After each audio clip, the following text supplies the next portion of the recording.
It was a painful 22 minutes. It was really long and drawn out, honestly. FNG. No, but With that that one Bane kill. kill. Woo. On the board. Is that a pity point? Truly, Why is there were he- no kills for how many- DY? Didn't they have like 3 kills? Why is FNG there? Because he maybe is, you know, alphabetical is the one with the F. All right. The rest is all like... Actually, no. If DY... he probably didn't get a kill then. Saffron Ninja didn't either. But yeah, just... you know. That's crazy though. He still has a lot of hero damage Yeah. considering that he really got beat on that lane. But that's the nature of the Ember Spirit. Even though he just needs the levels, right? And he can instantly rotate across the map, make some stuff happen. I mean, he still played really well after the laning stage. That's true. Honestly, I mean, he got hexed up a few times. Sure, it's kind of inevitable when this Xiao Shaman is so farmed and has a blink and an Aether Lens so early. You have to die a couple of times after that start. You have to be risking and making these very aggressive movements if you want to bring your team back into the game. He definitely did try to do that. Sadly for him and his whole team, they were a little bit too far behind after the laning stage. But yeah, you can flame him for his first blood deaths on mid and losing that hard to TA, but that offlane didn't do any better. No. And overall, it's not only the players and the way they played. On mid, it certainly is, but on the offlane, I think it's a little bit about the draft too. Like I said, that Beast and Crystal Maiden, they can punish a lane a lot, but not a lane with a Warlock or a hero that can sustain a lane that hard, such as Warlock. And it was the same story again. The CM immersion, he couldn't leave the lane. There was no option for him to help anybody else, and that hurts them. Definitely hurts them. Yang on the Mars had a great game once more. I think he has had a great tournament so far. I feel like we're coming into like this is his meta. The tanky playmaking heroes that need levels, not necessarily gold, and they just can make plays. Yeah, more like those like KP style back in his heyday, for example, right? Yeah. Yang just, I mean, now they're first phase banning a Centaur Warrunner, whereas Mars, when he was first introduced, was a hero that was in the first phase ban. I think not just because of, new hero, but also because the hero just feels incredibly strong. And it's almost like a better Legion commander, honestly. Like, you're running around the map with this, instead of a duel, you have this giant arena. For the duel. Yeah, it's like, I'm going to duel like 3 heroes at once, and I'm going to win, because you can't do any damage to me from the front. Look at this. Got a stun. Position 5, so even. Yeah, just 15 assists. 15 assists versus 1 I'm assist. not looking at that. I'm looking at the big numbers, Trent. Oh, 0 deaths? Is that the one you're looking at? 8 deaths? In terms of net worth, that actually looks very similar as well. 8 deaths, 0 deaths. Yeah. Well, we don't look there. It's easy to get the wards destroyed when they have so many more sentries on the map. MVP of the series. So, you guys... Wait, what? It's Twitch chat. This is Twitch chat. You know the couch clapping? This is what's happened. Here's the breakdown. Wow, the Russian stream is brutal. Yes. Oh my god. May I just say that for the English stream, by the way, you really got to step up your claps compared to the rest. But Yang, I think you guys, oh my god, they're, Look at that, they were being honest. Honest and genuine and all that, and not mean like Russian. You guys are getting out-memed real hard. Damn. Those Daha claps. I love the F on in, by the way. Yeah, very 12,000 claps, pretty good. Yeah. Points. Yeah. You remember, you got like 25 claps every game? No, every day, and then you also get extra claps for watching. Clap up. For if you watch for an hour, you get another 25, I think, something like that. You clapping. can also buy them with bits if you want, but you do get some free ones as well. That was a very fast series, by the way. I was not expecting this series to be over as fast as it was. Definitely. I believed, we predicted, both of us, that Vici should be the winners of this series, right? Yes. Because they did prove to be the stronger team more times. I mean, in ESL, Gambit did win, but perhaps that 2-hour talk from the general made Vici Gaming just play a little bit better. I mean, now. apparently I got corrected. Actually. It was 3 hours. 3 hours. 3 hour chat. Wow. Chat. Next panel is gonna be like 4 hours. Yeah, seriously. Show us what it's like. I think I definitely, it was faster than expected for sure. But I do think that the next series is the one that I would say is the more even in that sense. Like I feel like those two teams are maybe a little bit closer than Gambit and Vici. But let's look at the brackets to find out what that matchup then actually is. It's going to be the triple letter matchups. TNC RNG. Triple letter matchups. Wow. Yeah. You There's come the up with that 3 this letters. morning, get really excited to use it later. I just thought of it a second ago.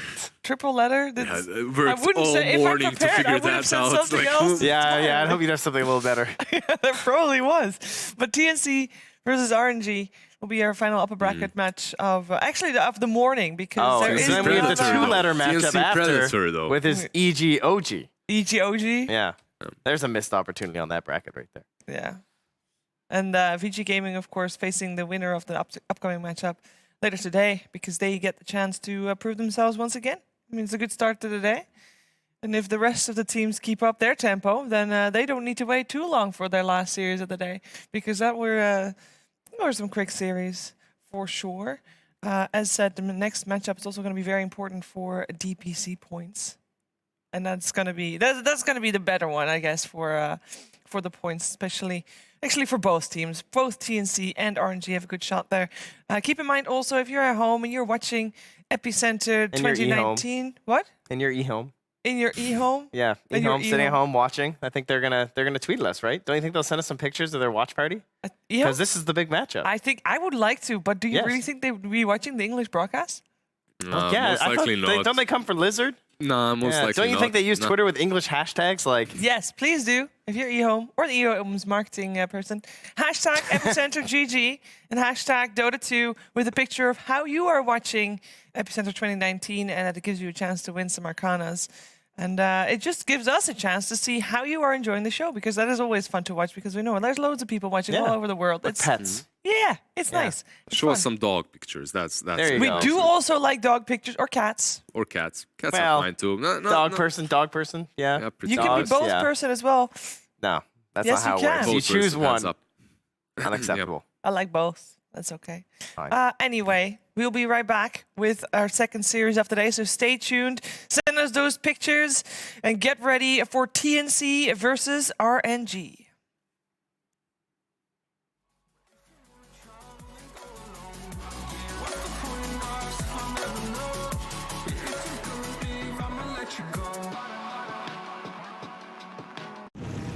Männer und Frauen von Kattegat, ehren euren neuen König!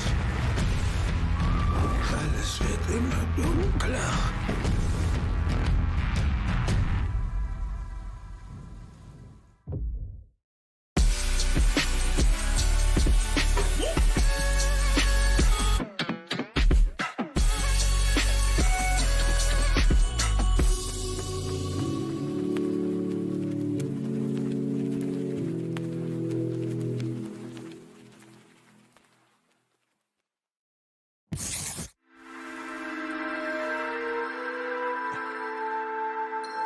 Aber was noch unglaublicher ist, diesen spacigen Staubsauger haben wir mega günstig auf eBay Kleinanzeigen gefunden. Wo gibt's das denn? Entdecke jetzt Elektronikartikel und andere Angebote auf eBay Kleinanzeigen.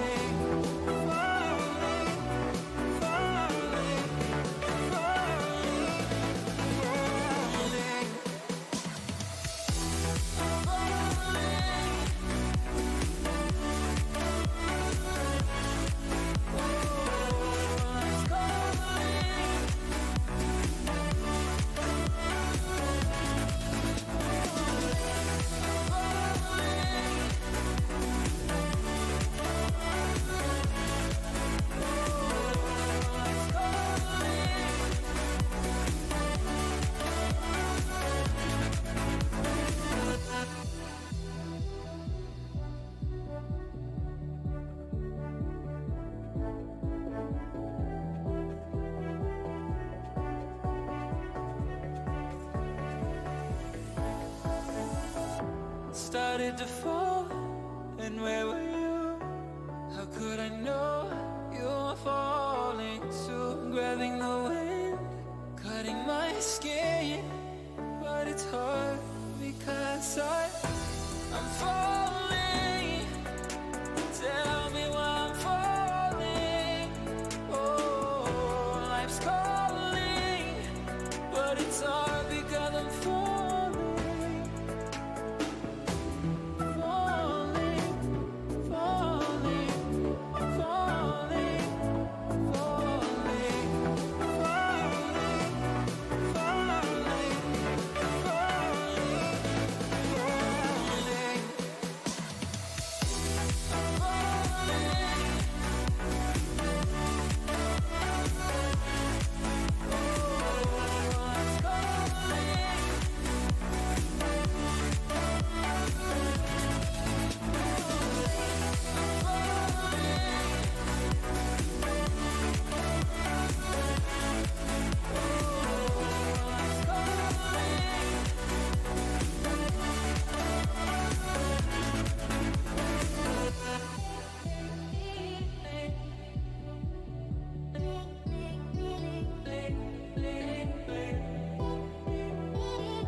what a big difference a coach can make, because the talent is there from the players. Well, that's the Definitely, thing. some is that- teams are going for 2 coaches now as well. Yeah, right? yeah, there you go. Maybe dangerous road, I guess. But TNC, like their team, that those names, you have a lot of expectations coming from them, right? Especially from that region. I mean, that region is the most brutal regions in terms of fans. You all are crazy C fans, but my God, you're so mean to your teams. You think all this shenanigans of the claps towards Dahawk, that was nothing.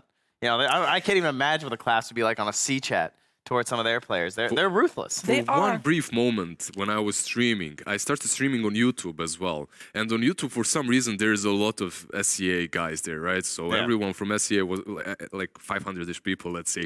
The amount of flack that I was getting there, man. Like, Yeah, you got to watch out. forget about Twitch. These guys are ruthless. That's why we only stay on Twitch, the official broadcast partner. That's of our little Epicenter. hideout, you know? Yeah, That's exactly. why we stay here on Twitch. Easy peasy. Easy peasy. So for TNC, we had a Heen tweet earlier a couple days ago after their group stage. Their group stage, by the way, they were in the group of death and they topped it, which is already amazing. Great feat. Heen tweeted saying that they are not playing to win.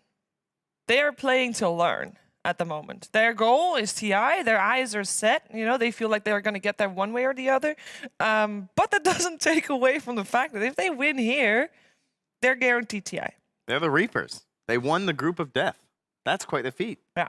Not, I think who else is in that? NIP, LGD, and... They beat OG and they beat NIP. NIP, yes. 2-1 versus OG, 2-0 versus NIP. At the same time, RNG, they didn't really have the group of death, and their opponents were Fnatic and Secret.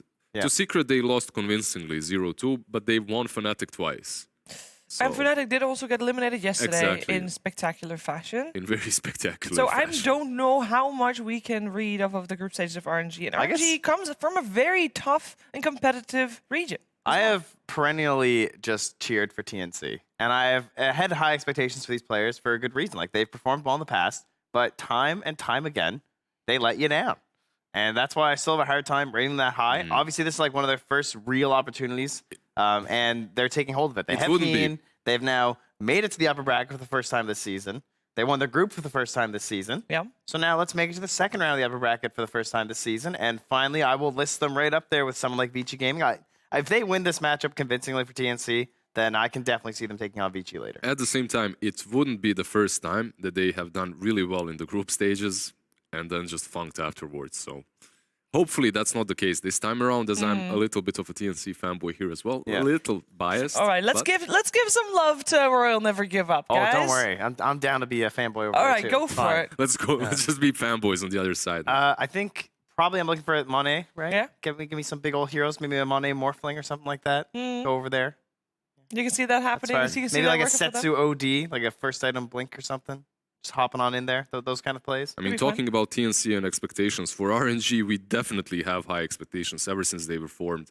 And they did manage to get to a couple of minors, but on those minors, they didn't really manage to do a whole lot. So Yeah, they were they Oh were man, they struggling. bombed us so hard at Dota Fit. I thought that they were like favorites for the whole thing. Like They right up lost there to with NIP. Majestic. Yeah, no, they got beat. They out. They came last at that minor. They Yeah. came last at the first Kiev minor, and I feel like the first minor that was when their expectations were still high. They came third. yeah, after that minor, It all went downhill. It was it's a rough road. But what is the cause of that? Like, what are they lacking? How come we only see them now? And the weird thing is, how come they made it all of a sudden to a major without even going through the minor? Like, what allowed them to do that? What is their secret? What's their magic? Is there an answer? Is it perhaps it's the super? Their past. coach. It's an incredibly competitive region, I would say, in the sense that like it was just really hard to get to a major, even if you are a good team. And you know, minors, open qualifiers, all these things before the majors. Sometimes just bad things happen. Maybe bad things happen to you twice in a row, and you bomb out in a couple of minors. You don't make it to the major. You don't make it as far in the minors as you thought you would. I mean, we have teams like Chaos, for example, who couldn't even get out of the open qualifiers, right? yeah, it's For this interesting minor that they major managed to cycle. even stay together after those minors and after what happened to them, because they did not look very happy after those results. They did not. Oh. And by the way, we keep talking that if TNC wins this, they are guaranteed for TI. And we said that previous game we had eHome cheering on Vici Gaming. Unfortunately for Royal Never Give Up, they'll be cheering for TNC as well this game, because for eHome, they have to have everybody above them win, which in this case is TNC. At 4, Royal Never Give Up to make it to TI based on points from this tournament. They need to make a deeper run. I think top 4 is what they need for that to happen. And top 6 doesn't make it. Yeah. Doesn't really make it, no. It is a very long road for them. The long road, indeed. But as you said, it's surprising that they haven't really changed that much this season. They've been some changes in a sense, like Lonem playing the 4, and you've got Afu on a 5, which is something that removed him from a more traditional role. And I think he struggled a lot at first, but he's been doing a better job of balancing, at least in the games that I've seen more recently. I mean, when you trying have to play Lanham, he doesn't play like a super poor 5. He plays a 5 that gets a few more items, maybe more like a Puppy when he's not playing something like a, like super poor ABBA or something where Puppy tends to get just a little bit more. I like Afu having an impact. At the same time, you have Lanham. He's going to have enough impact. He's that kind of a player. He's that position 4, so... Well, he was. Is he still? That's the real problem. That's true. Well, when it comes to their latest performances, it's not looking that hot as before. But talking about the draft, we have the Knicks and the AA banned out by RNG. Also the Bat, which is interesting because most teams, they moved away from banning out Batrider in that first stage, as the hero has been at least figured out when it comes to the first opener, you can react to it really well. Yeah. Instead, they go for those bans and the Grimstroke pick. At the same time, Centaur, Baraturm, and TA on the other side. A little bit different. I mean, that's still a thing with Dota, that the regions still tend to favor heroes very differently from one another. We don't see anything to do with like the Chen here in the first phase, for example. There's no Io here banned out. Quite different. After the group stage and after that first day of playoffs, you should realize what the meta of the tournament is, a little bit at least. And I believe that's one of the reasons why Centaur, Baraturm, and TA are banned out first phase for TNC. While RNG, I think they banned out some comfort heroes from TNC. They have picked AA, I believe, a couple of times. TNC, they have picked it in the group stages, so perhaps that's the reason.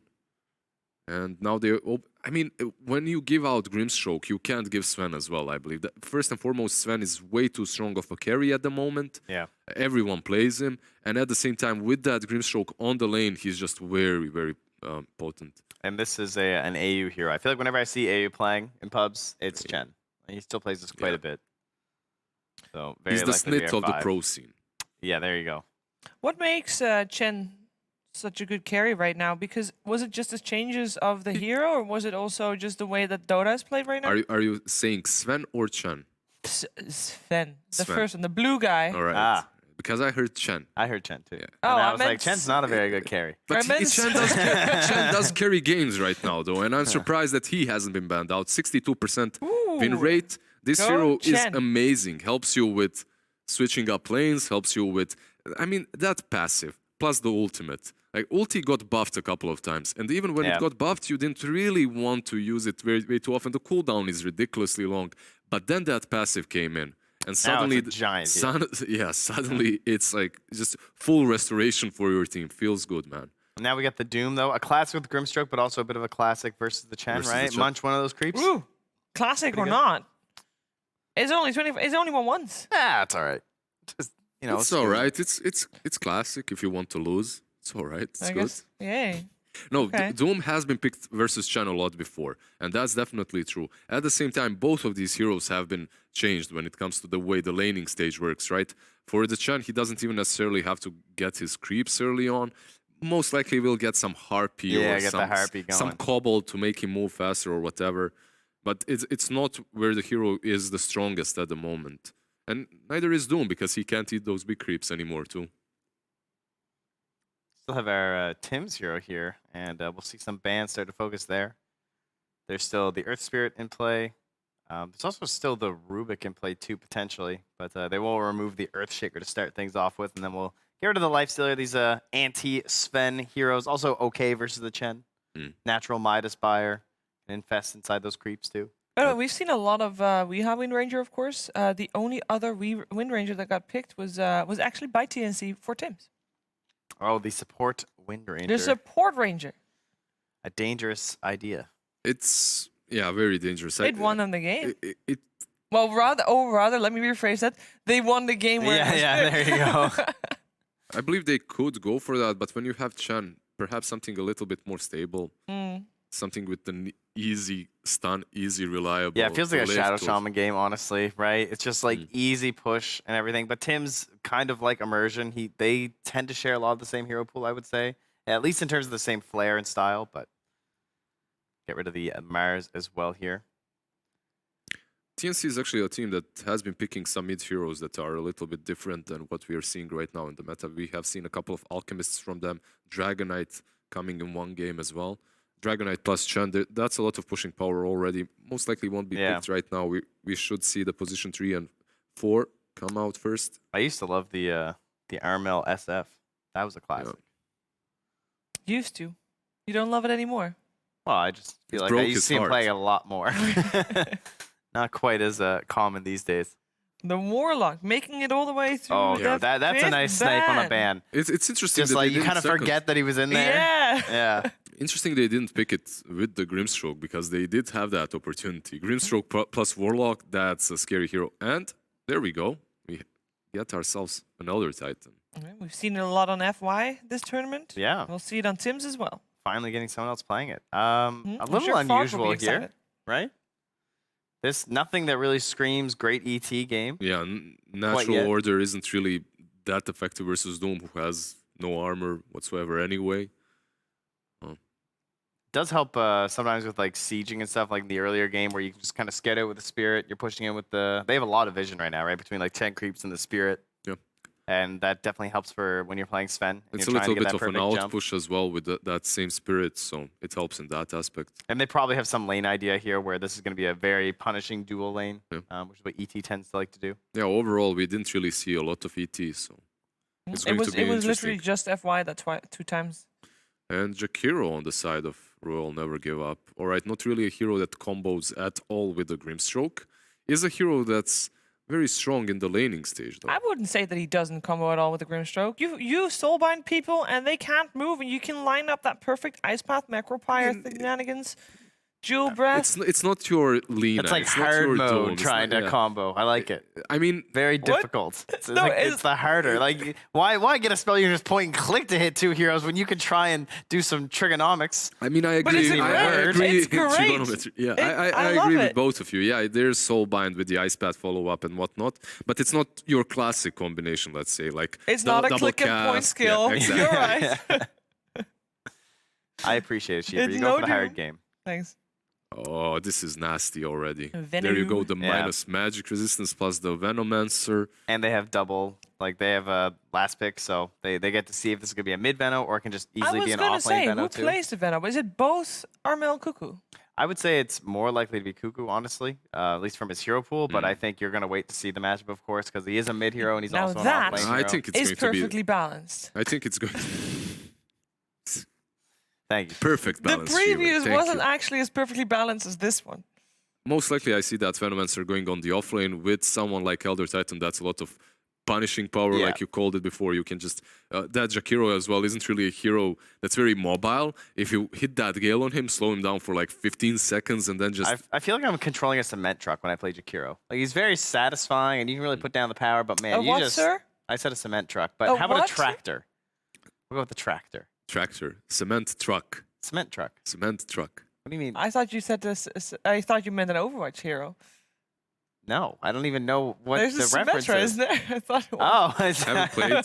that does sound somewhat similar. But another exciting and thrilling game. Thank you for tuning back into Dota 2 because we have the Naga Siren to wake you up. Well, last game was Welcome to esports, ladies and gentlemen.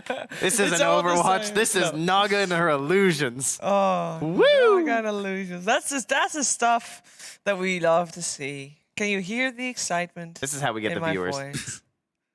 Nagas, they can be used in very active and fun ways. You can get the double net off. you That's have a a way. targeted click. You have a way of dealing with the gale in the lane as well. I guess that's something. That's right. No But- longer undispellable. Yeah. But overall, Naga and Jakiro, they can be punished by the Venomancer and ET, and once Chen rotates there too, it can be really hard for her. Again, it's a hero. It's a way of dealing with the Sven, I suppose, but it's not the best way. He still has Yeah. his cleave to deal with those illusions later on. So I think Ember or Storm were probably the two heroes that looked decent for RNG this game. I mean, I know obviously we just had a Naga Ember lose, but Yeah. it does still look like a fairly good Ember game, right? They should definitely get something active on that mid lane because Naga should definitely be left alone to farm up. In that last game, she never had the opportunity to get any farm, and they just lost. So Can Venom or Titan pressure Naga enough? most certainly, I think. We'll see. Yeah. Yeah. Well, we have The the Alchemist Alchemist banned still out. banned. You mentioned the Alchemist earlier for the ending early. This is a hero that they picked before. Is one of those stranger heroes that they've drafted. Another hero that's still in the pool is that Dragonite, which would allow them to have more of a sustain and that pushing power on their lineup. With the Venomancer, Dragonite, and Chen, that would Yeah, be that's just a very fast disgusting game. to deal with. Yeah, they do have a lot of outpush though on the side of RNG. You have the Grimstroke, you have the Jakiro. Very immobile team though. They're how to put it, these two supports, no mobile spells, very slow overall. Yeah, they're just kind of static. They're just kind of there. They need someone else to jump in, and Doom is not enough. Like, it has to be another hero that initiates team fights here. And I think the Ember is just such a good balance of that. Like, Puck is like the super hardcore initiator, but then the scaling potential of the hero is much lower, whereas Ember can oftentimes provide the same sort of initiation, but scale a lot better. Leshrac at the same time can work that way too. That's a different kind of initiation where you basically just force objectives and say, Exactly. come fight us. You have the Jakiro, you have the Lash, you stand in front of the tower, pop that Diabolic Edict, and someone has to come and respond to that. And every tower is just more space for your Naga to farm here, too. They do already have a great pipe builder, though, in the Venomancer. I think some more sustain would be kind of nice here. Like, just triple down on it between the Chen, the Veno, and like a, I don't know, any sort of There isn't really Breeze or anything something. left in the pool, I believe, that completely dominates versus Lash in the lane, is there? Like, can you actually defeat this hero? Is it time for the sniper? Pew pew. What does well against Leshrac? Like, I don't think anything completely defeats him in I think the like lane right Lena now. is one of those heroes that you look towards. I mean, she just does well versus pretty much everyone, sort of a deal. There's still the DP as well. DP would be alright, it would fit this lineup of theirs right now. She'd have a lot of room to maneuver in team fights between like the Chen heal and the ET Spirit, as well as the Veno wards. Would But the there's still Doom. There's still Ice Path. would the OD be able to do okay? The OD. It's a some little bit on a downsides. greedier side, I believe. That would be a problem. The laning stage perhaps would be alright for him, but OD and Sven in this lineup, it could work, definitely.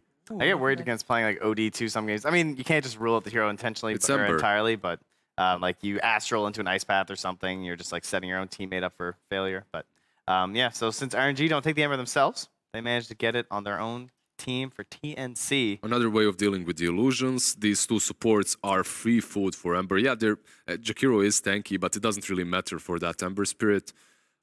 It's a hero that comes online very fast. That's, I believe, what's most important for them. And in conjunction with Sven, they have a strong early game, strong mid game, and they can scale really well with the Sven into the later stages of the game. Is it enough? Battle of the Sven. They are playing versus Naga. Yeah. But I'm definitely, I'm going to go with the Sven. Yeah, Going with the Sven? Yeah, I I'm think with I will take TNC. the Naga. I think she's think the due for Naga? another win. You know, we had a win, a loss, so clearly she'll win again. Simple science. But I like the surrounding cast around the hero. I do think they have a lot of good ways to make space. I am a little worried about the Doom, to be Yeah. honest. Not that huge on the hero right now, especially in like the But first you get two. double Doom. Yes, the double Doom is there, but yeah, I think I'll take RNG for this one. All right, let's find out if that double Doom is going to happen and if RNG can take the lead, or perhaps TNC will take the lead in this first game of the series. Let's head over to OD Pixel and Fogged for the answer. Thank you very much, Sheev. Yes, TNC versus RNG. The Double Doom. It's out. It's in there again once more as the first two picks for RNG. Is it going to be good enough? TNC, they've come in with a strat. Sven, Chen, ET, bit of an interesting opener, a little bit different to what we see other teams do. Is it a good approach? And do you think this shows that TNC were prepared for what RNG's drafted?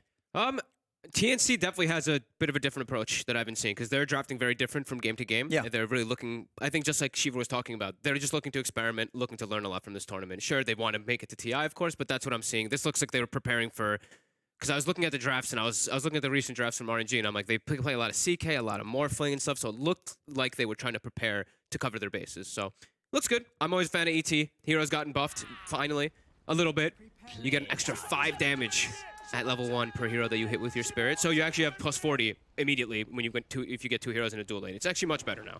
Yeah, and you know, saying to me as well, you know, because of the fact that they picked CK a lot, you're like, well, was the Sven's going to be good? You know, it's going to be the RNG don't really want to play CK, but RNG do still end up picking another illusion-based carry. They do. Is it different? Like, does the Naga Siren care less about the Sven, or would you still say on paper Sven's pretty damn good against the Naga? I think Sven's pretty good. Yep. Period. That hero is just insane. I think Naga Siren, you can match the farm speed is the one thing. So if your team's running around making space, your Naga Siren is going to sit in the jungle and match the farm speed of the Sven. So at least you'll have a very farm Naga Siren that will come out at some point, and maybe you can deal with it. Maybe you can actually take advantage and kill everybody and isolate the Sven.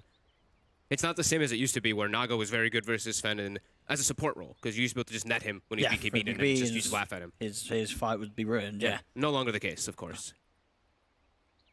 Let's see, we do just have a brief pause, I believe, by the looks of it. They're probably playing on the same PCs that Gambit were just on, TNC. So, for the superstitious out there, you know, that could be a bad sign for TNC's fans, as the Gambit performance earlier was not too great. They're on the same PCs. And they definitely did struggle. I'm excited also, too, because maybe it was the PCs? Maybe. They did seem very different than usual, at least from Gambit. They were struggling a bit here. And also, the other fun thing that we have on TNC also is it's not just the ET. It's an old classic. It's ET Ember. The spam. How do you push high grounds? How do you push? It just becomes very difficult because you get hit by this spirit, this constant slight spam. It's very annoying. You get hit by chains, you're probably going to get hit by a follow-up stomp as well. It does. It looks scary, TNC Slime. It really does. But as I say, there's definitely sort of those underlying strengths here. The fact that they do have double dooms, a lot of sort of just, you know, plays that you can pick out and say that if RNG get this, you know, double doom off, if they get this great sort of song set up into a Jakiro combo, they are going to have this huge impact in the team fights. Their catch is very difficult for the Ember Spirit, though, if they don't get that type of setup. If they don't get like a Grimstroke ulti where he gets bound to something, because otherwise he's just going to have rain to be able to jump around constantly. Because you look at their stuns, they all take a wind-up. Every single one of them pretty much that they have. Lesh stun takes a wind-up, Ice Path takes a little bit of a wind-up, Doom, wind-up, Inkswell, same thing, Phantom. So the Ember Spirit can play around this one quite a lot in this game. Yeah, I mean, it's sort of down to that. So what do you think we're going to see the Lesh pick up an Atos this game, do you think? Yules, Atos, one of the possibilities, yeah. I think we've been seeing much this less game, Atos. Even both. Oh, really? Yeah. Yeah, I think even when you have a Grimstroke in your lineup, is it not that, you know, therefore a little more appealing? Double root can be really strong, especially when you've got an Ember in play. I guess maybe. I literally haven't seen one of the pros build an Atos in ages. Like it's just gone. Kaya's Bloodstones. Yeah, Yules, Kaya, Bloodstone. Yeah. And we'll see what Setsu fancies this game. Yep. Very comfortable on this hero. He is one of those. He's like a Storm Spirit, Ember, like the spell damage spammer. Yeah, and this RNG group it's kind of just the LFY crew, right? It's all of the LFY players that they had in the past. Yeah, a good amount of them. Apu, there's a bunch of them too. Yeah, we also sort of newer faces like Flyby. Yep. We saw Super in the background there too, of course, when they were drafting. And it is going to be Monet down bottom. They do this on purpose. They want to position the Naga Siren versus the Venomancer, but that also means that the ET is going to have a pretty okay time to hit that. Same time, other way is Jakiro is also good versus ET because you slow that attack speed constantly, so he doesn't get those big punches coming out onto your support. So this is what side lanes, you know, going the way in terms of what RNG wanted. This is what RNG wanted. Yeah, you want the Naga versus Veno because you just dispel the Gale. And you don't think it's bad enough to the point that if you're TNC, you're going to try and switch around. You're just going to sort of stick with them, or would you like to see TNC potentially change something here? I think they're okay with it as long as the Sven is farming. If the Sven starts getting pressured, then they might move the lanes. But I don't think he's going to get pressured up top really. Okay, well, Gabby should still be able to farm. He's got a Chen. Yeah, Chen's just going to keep sitting next to him, heal him up. Get those creeps as well. We have been seeing the Chens, of course, now lately. You get creeps actually again, rather than how it was for a bit of time. A lot of spirit damage going to be coming in for Tims here. A couple punches to Alanem. And what's the skill build for the core Veno this game? Would you say? Skill build. I think I'm always a big fan of just 2-2-4. I don't think. Yeah. I think it's always just really good to have those wards up. Maybe he goes for just more magic damage and more just trying to pressure, but I think that's usually like the best one. Maybe sometimes you skip the second point of the Gale and you just go 1-1-4. And build-wise, you think what? Just an early Veil from Cuckoo? I think Veil looks really good because of the Ember. It also works with the ET. Vessel's always one of the top items on Venomancer, but there's ways that it gets dispelled. It's really good versus Doom though, so I think the Vessel could still be one of those top options. So Tim's able to head over, does manage to take that Invis rune away from Setsu, who was heading down with the bottle, so we'll slow him down a little bit in that mid lane. Very even though, of course, between the two of them at the moment. 16 for 2 against 14 for 3 in that mid matchup. Yeah. RNG's, as we said, they got the lanes they wanted, looking like side lanes they're getting some decent, they're getting some good farm right now at the moment. We've seen that. Slight advantage in CS. Very slight at the moment, very close at these first few minutes of gameplay. And of course, still yet to see anybody be caught out of position and taken down. I mean, looking at these lanes is like who's sort of in the biggest danger zone? Is there any kill potential that's going to be there once sort of level 3s are being hit, would you say, in a side lane? Or? Oh, just want to point out quick, AU has the dream creep up here. This is like the best creep. Okay. You get this, you have the aura so that you're healing extra because you're Chen, obviously, right? And then this creep can spam heals nonstop and it gives you mana regen aura. So look at Sven's mana regen. Look at that, 3.4 when he's next to the creep. It's actually insane. I don't know, RNG just run that creep down and kill it. You just eat it as the Doom. I was going to say, you try to eat it. You got to swallow it whole. Yeah. Get it out of the lane.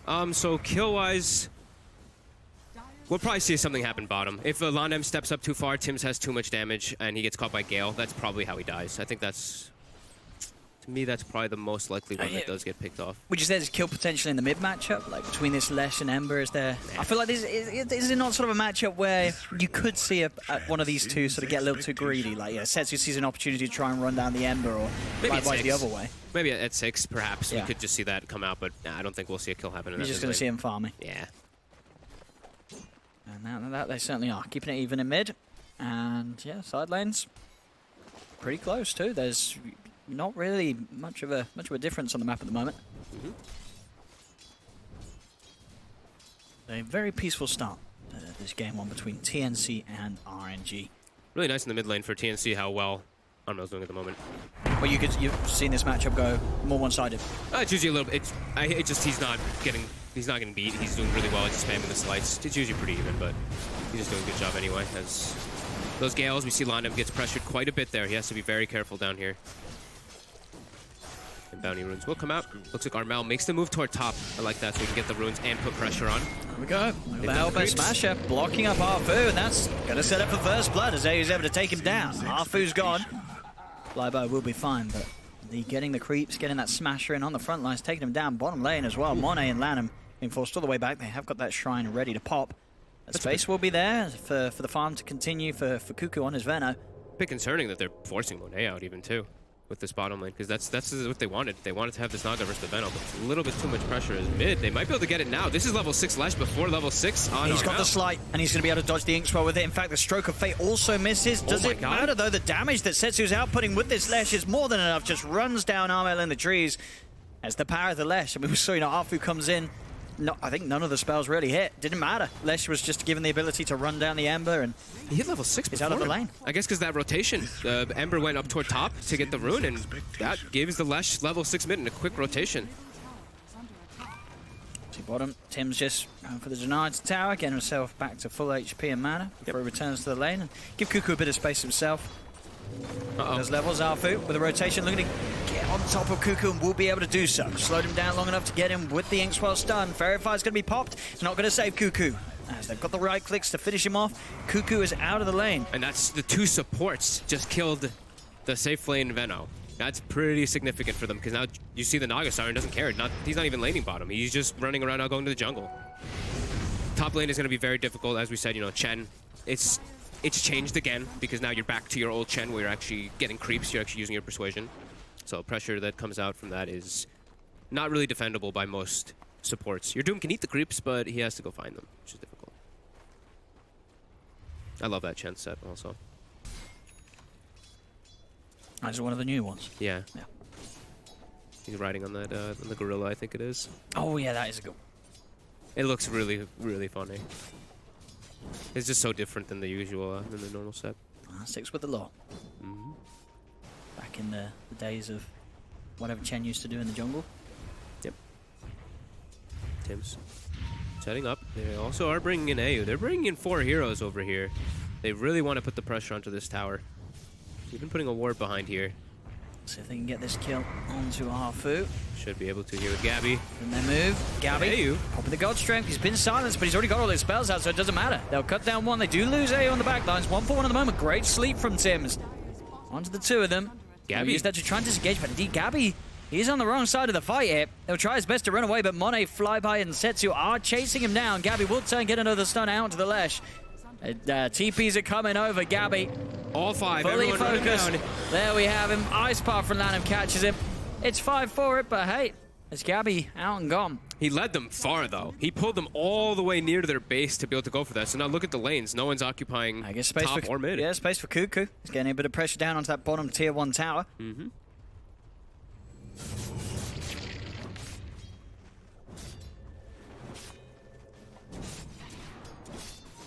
5 for 2. Setsu back in mid. Tries to get the timing on Armel. Very slippery hero, of course, between the Slights and the Remnants. Yeah, and we do see the build coming up in the Veno, 1, 2, 4, whichever build you want it to go for. You just want to max your wards so you can just be left alone. You just put your wards down, and if they're going to make an aggressive play on you, it costs them quite a lot. Oh, for sure, yeah, you can pressure lanes, you can jungle very easily. And I saw he has the Windlace. I'm imagining it's probably going to be that Vessel build. Vessel, or he goes for like their mech and their sustain, depending on how well the Chen is farming. We'll see. Around the mid once more, the Setsu. Level 9. Sept, of course, the first build for him. Yeah, he's going to go the Yules. That's as we kind of expected. So he's got that sort of catch and setup. Catch bottom up. Cuckoo caught up by the Ice Path. Mone's able to run him down, and the X-Swell stuns there to follow up. They do get a sleep. Is enough to save Cuckoo. Does allow Cuckoo to get off the Gale, and now with the jump forward onto Monet, they'll look for both of them. Lano's going to go for the TP out. They'll get both. Gabby. Fantastic play there, throwing the stun out to 1. That was confident. Yeah, he didn't need it to cancel the TP. He was like, hey, I got the right clicks to deal with Lanham. I'm just going to throw out that stun to make sure we get Monet as well. It was really close to looking like he wouldn't get that kill there. He did the maths. He did the maths. 2 kills for them down there. Great rotation from Gabby. Yep. RNG's really focusing down on that bottom side too. You see all their wards are positioned there. There we go. He wants to creep. It's a bit of a hard hero to poke though. Level 6. And they'll keep him away. He will turn towards the bounty ring. Setsu, in fact, he tried to come over to get the bounty rings, but he's ever so low. We'll be able to TP away. Of course, no cancel between the two of them. Ooh, that was scary.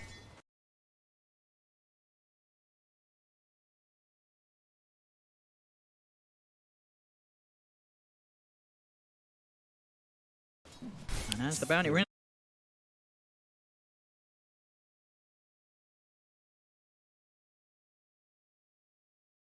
I have to rotate the Grimstroke, which looks like they are. It's going to get spotted by the ward, though. The TNC is going to be prepared for the move that comes in from this Grimstroke. And they have the combo. Grimstroke 6, Doom is 6.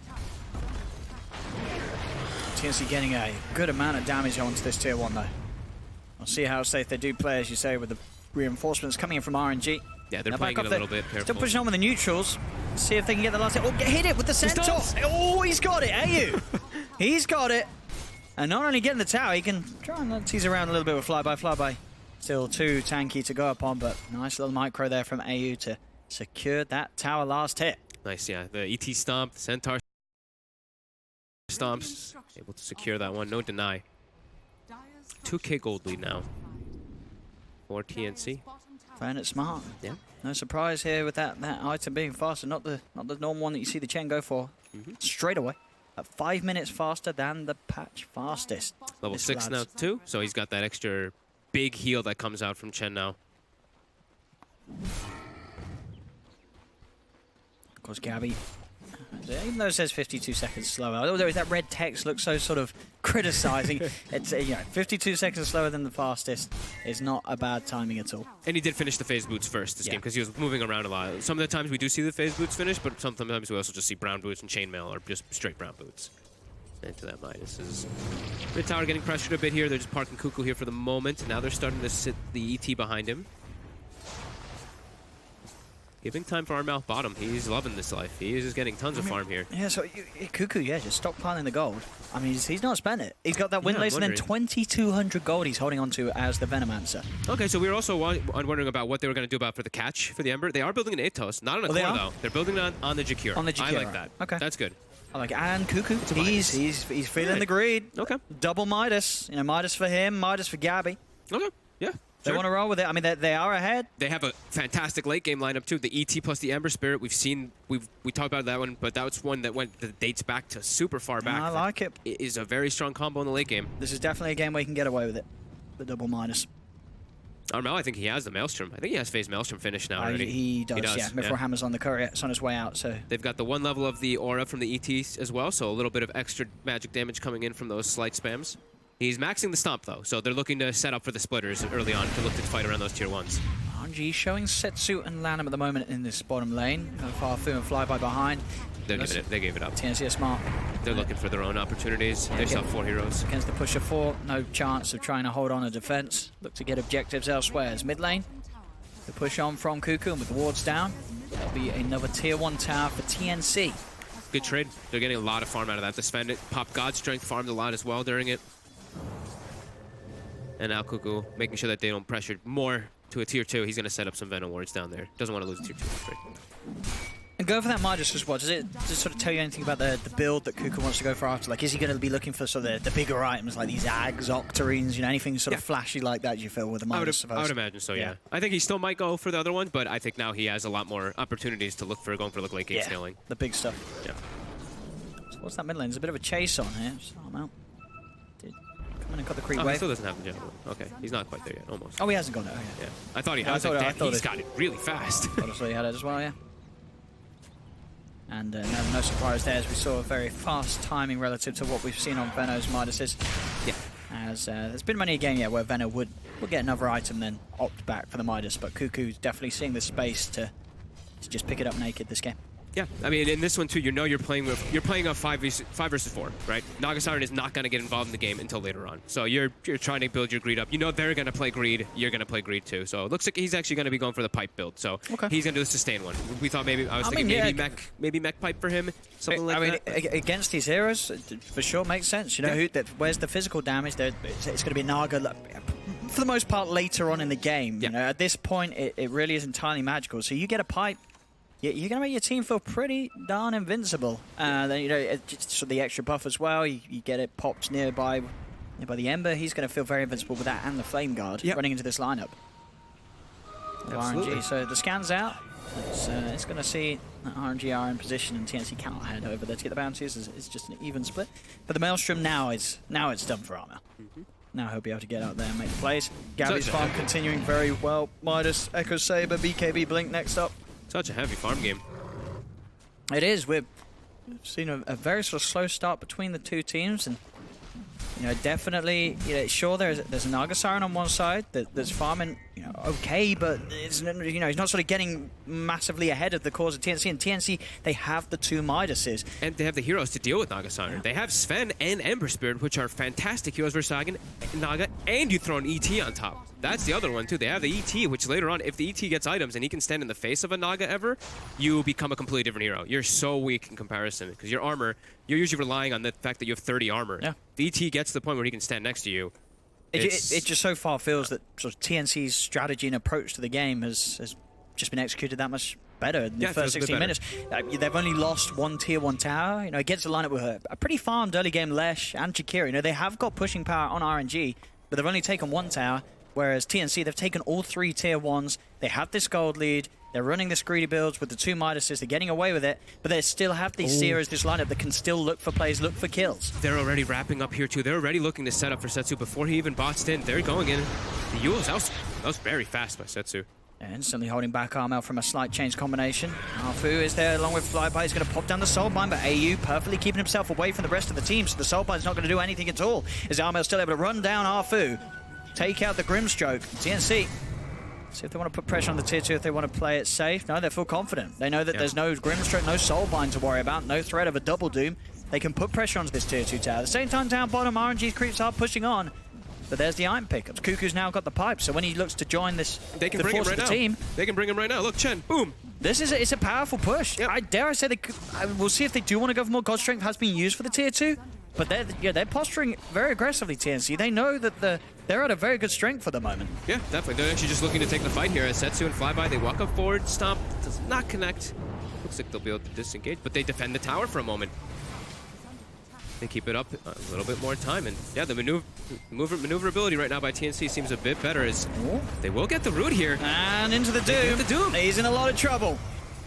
Monet able to walk up, catch out Armel. Armel has been having a pretty smooth game, otherwise getting caught out by RNG being there wrapping around from the high ground on TNC's half of the map.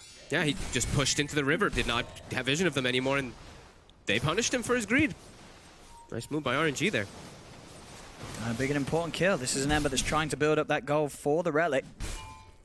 They need to slow that down. They need to slow something down as the other two cores continue to farm away a treat. Will be the vessel build for the ET this time around. Not with Venom. He's gonna go for those bigger items since you went the minus like you were talking about. And Monet, yep, level 13. At the finished. He's still hitting those timings. Yeah. Him and Setsu are still very much having a good time with the heroes. It's just sort of the nature of the heroes that they're playing against. It's Gabby in the jungle. He's found the stun. He's looking for the Grimstroke. He's chasing him down. Grimstroke falling low. The stomp there as well from Tims, and he's gone. Gabby gets the kill on Arfu. So let's look towards the bottom lane, see if they can get more out of this Lanham.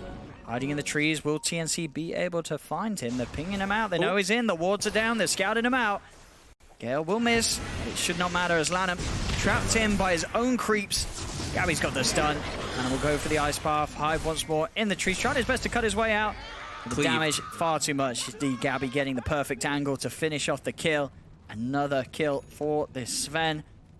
2k lead being held now with Jakiro gone. TNC. They're going to start to invade once more RNG's half of the map into their jungle, see what they can find. They're always going to try to play fast-paced because Doom is a very long cooldown. So whenever the Doom is used, they know they can get on that aggressive and look to make some plays outwards. Same thing with Song. Like, Song is a long cooldown. They're not going to be using it for a long time, but yeah, every time that they do see, especially Doom used, they are definitely going to run at people and make plays. He comes out. He gets caught out by the net for the Troll Summoner into the Stomp. There's the slide of Fish from Armel, and he's cut down once more. As soon as he's back in the game, Arfu's out. They're prepared. They're in the jungle. Arfu knew when TNC came over to this half of the map, he did scribble across the whole area. Yeah. He knew that they were there. Still ends up going in blind, and it cost him his life. They're looking to set up for bounty runes. They're trying to find Cuckoo maybe being greedy and looking for those as well.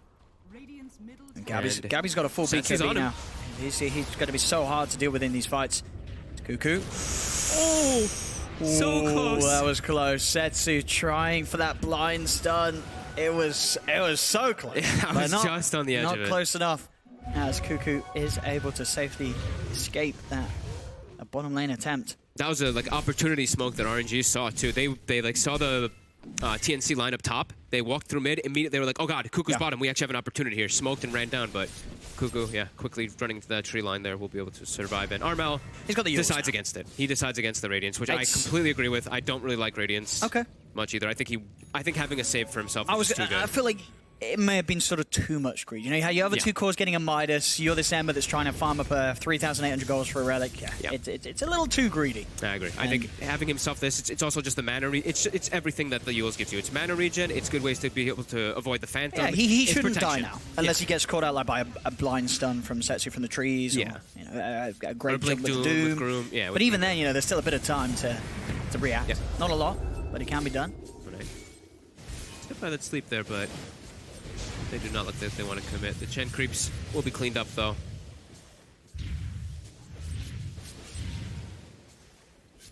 We always have to remember that they can do these split push things with TNC. They can look to send a hero to the side, and then they can just bring him back. Of course, with AU. Got a long cooldown though. Like what? I think it's 60 seconds now. To be able to bring people across the map. They changed it.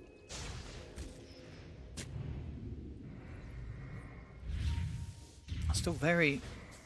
It's close, but RNG's ready to fight, though. They have everything. They've got that, and they have got the combos that we talked about. They've yet to be able to really pull them off. We've not seen a double Doom or sort of a sleep set up into a fight. Obviously, at this point in the game, the Naga Siren continue to just focus on getting the items, getting the farm. Yeah. She's got her Manta and her Diffusal, which are they're the great items, right? She can now fight, but there's always the temptation to just keep farming. Yeah, but you're versus Ember and ET and Sven, which are naturally great heroes, like we were mentioning, versus the Naga. So it makes your timings a little bit different. It changes you a bit. Here we go, Armel. He's in. He's found Arfu. Soulbind's going to be thrown out, but nobody's standing near Arfu. The Doom is going to get laid down onto the Ember Spirit. Tims dropping down the ult, but Flyby pots the BKB. Will be able to commit and chase down the Ember. They're trying their best to heal them up, but they cannot outdo the damage being thrown out by Setsu. The Lightning finishes him off, but now Gabby tag teams in, jumps in with the BKB, starts to absolutely slice Setsu to pieces. Setsu's dead. They'll look down towards Monet. Monet trying to go for AU with the Diffuser Blade. He's got the song, he'll pop it. Monet does not doesn't have have a TP. He's got to go for the walk down mid to try and get himself out of this. They're certainly going to chase. Gabby jumps in. Monet's caught out by the stun. He had a song, but he had no TP scroll to take him home. Oh, someone either called him over or something, because he was split pushing and then he just joined afterwards to try to look for kills on the backlines, and ooh, he gets punished heavily for it, losing their 2 big cores. 2 heroes dying like that. And yeah, the Naga Siren he's not going to feel too keen about turning up to fights for a little bit more time. He's right, boys, I'm hitting the jungle again. Oh, Cuckoo takes the talent that I've been seeing people not take anymore. People were originally taking the Poison Sting slow, and then they all started switching to go for the Gale Impact one. He takes the slow. He's fine with it. He's not thinking he's going to get multi-hero Gales or anything. Gives him better chase, but it's a little bit different. But now they're going to be able to go into that Roche pit, and it should be pretty easy for them. And the other thing we keep saying about TNC's lineup is they're not really super cooldown reliant. They did use their God Strength and their Chen heal, but God Strength's back in 20 seconds. RNG does not have Doom. Yeah, they're not super cooldown reliant. They've got the farming items, and it's a draft that head to head, these 5 heroes versus 5 heroes, TNC's lineup's pretty good at all stages of the game. Yeah. Look at this, they're resetting, waiting for God Strength. They're gonna have it back up, and then they're gonna go look to smoke and find that fight. They know Doom is down, they know Song is down. Yeah, dude, RNG have to be very, very careful right now. Yeah, they're looking for that wraparound. They should know that this sort of play is going to come in. The scan's going to be there from TNC. They know that RNG's up on this high ground. Monet does not have Song. If they get the jump onto the Naga Siren, it will be big. He's separated himself from the real ones. That's going to give Gabby a clear target. He's instantly in. The BKB's out. They're straight on top of Monet. Monet's trying to run away. Can he escape the soul? But it's by the Gabby. Gets the damage done. Turns towards his second. Arfu's dead as well. Lanham cannot TP out of this. 3 dead. TNC. This team very much showing the power of having that guidance and leadership, it feels, from Coach Heen. The moves that this team's making. We've seen this team many times before. They've always had the skill, but now they've got the strategies. They've got the approach to Dota 2 that's making their performances look so damn clean. I also just I see discipline in a bit of a way there too, right? They have 10 seconds for God Strength. They back up, they wait, sit at the shrine, wait for it to come back up. Then they go and they get that great wrap around the scan as well, catch on RNG. RNG was not prepared, and they did not have Doom available. They got a great bind, they got a great soul bind, but the Doom was not up yet. And then, yeah, the cleave. That was just beautiful. These first picks, Fens. I mean, how do you sort of deal with this hero if you're RNG? Do you think, going down the road in this series, you had to ban it? You have to somehow, I guess if you got first pick, take it yourselves? I feel like you cannot let teams like TNC get the Sven, because they'll just have such an easy game on it. This hero in the right hands. I mean, this hero is so strong, even in the wrong hands, it still looks good. But Gabby, excellent on this hero, and 616, absolute free farm. The item timings are getting pretty ridiculous now. As he's jumping forward, not even with God Strength this time. He goes forward. He's gonna get doomed up though. Oh, see if they got the damage to get him. There's a lot of heals. Force him out. It is indeed. Flyby's trying his best to commit and stay on the target as he's running him down. Monet does have a net. It's going to be a big ult from Kuka on the backlines, hitting a lot of them, and the heals are enough. They're keeping Gabby alive. Gabby is going to be able to outlive the Doom. Flyby jumping in desperately, trying to get a kill. He's able to now turn. He's live stealing back up. He's cut down Flyby. They have lost Kuka, but Kuku, he's already done the job. He got the Plague Wards down. He got the poison out. Arfu's dead as well. Up to the high ground, Armel goes. He's found another target. Lanham's out of the game. 3 dead. As they just couldn't kill the Sven. Gabby just presents himself, accepts the Doom, runs past the entire team. As I say, sure, Cuckoo does die, but he got all his spells off. They had to try and chase past him. Little things coming into play. That extra 12% Poison Sting slow, it makes it very hard for RNG to actually stay on a target. They cannot chase down the Sven. Yeah, definitely. And we mentioned the heals, the way they itemized. I was telling you how the Veno, I would prefer if he went for the healing build, and he did. He went for the pipe, he went for the mech. So pops the pipe, pops the mech, keeps the Sven alive with that Shen heal on top. See what they can do here. Setsu trying to go forward. They've got the setup into what? That is the question. He's long TP. And Gabby's able to get the blink out straight away. The ice path does catch out Armel. Is there going to be any help for him? He's got the self-fuels. He's up into the air. Can he jump his way out of this one? Another sleight of fist. Kuku's ready to go back in. Flyby, he's looking towards Tim. Stomp comes out. He's going to catch out Monet. Flyby did get the BKB off in time. Flyby's starting to back off now as the BKB wears off. On the front lines, Monet, he takes far too much damage. The Naga Siren's dead. Jump forward from Gabby. Looking towards Setsu. Setsu goes to the self-fuels. He tries to stab another Stomp. They've got the control. He's dead. 2 gone. Monet does have buyback. But Setsu dead for 70 seconds. TNC now onto the racks in the middle lane. Armal backing up, healing, remnanting back forward, gonna bottle up his teammates, and they're all sustained back up to full HP after everything there. Lanem had what, like a 5.5 second TP or something, right? It seemed like 4.5 seconds TP. Time. They didn't have the combo properly set up with the song. Even though they still did manage to catch Armel out, but it was not enough. They've got so many ways to play and save. Between AU and Tims, these sort of two supports sitting on the back lines offering the heals and also the control. And there's Gabby on the front offering up the damage. Quick Crit comes in and Arfu's out of the game. TNC just move up towards the top lane, start to focus down a second set of racks as RNG looking to be in a very rough situation right now here in this game one. 28 minutes in, 20-9. Wow. It's going to be close to a 13k gold lead here for TNC. 2 sets of racks taken away from RNG. The items continuing to fly out for TNC as well. Gabby completed Daedalus. And a full Radiance now for Armel as well. So that Naga Siren, you know, the Radiance is incredibly good versus the Naga Siren. He gets it so early on too. This is looking impossible now for RNG.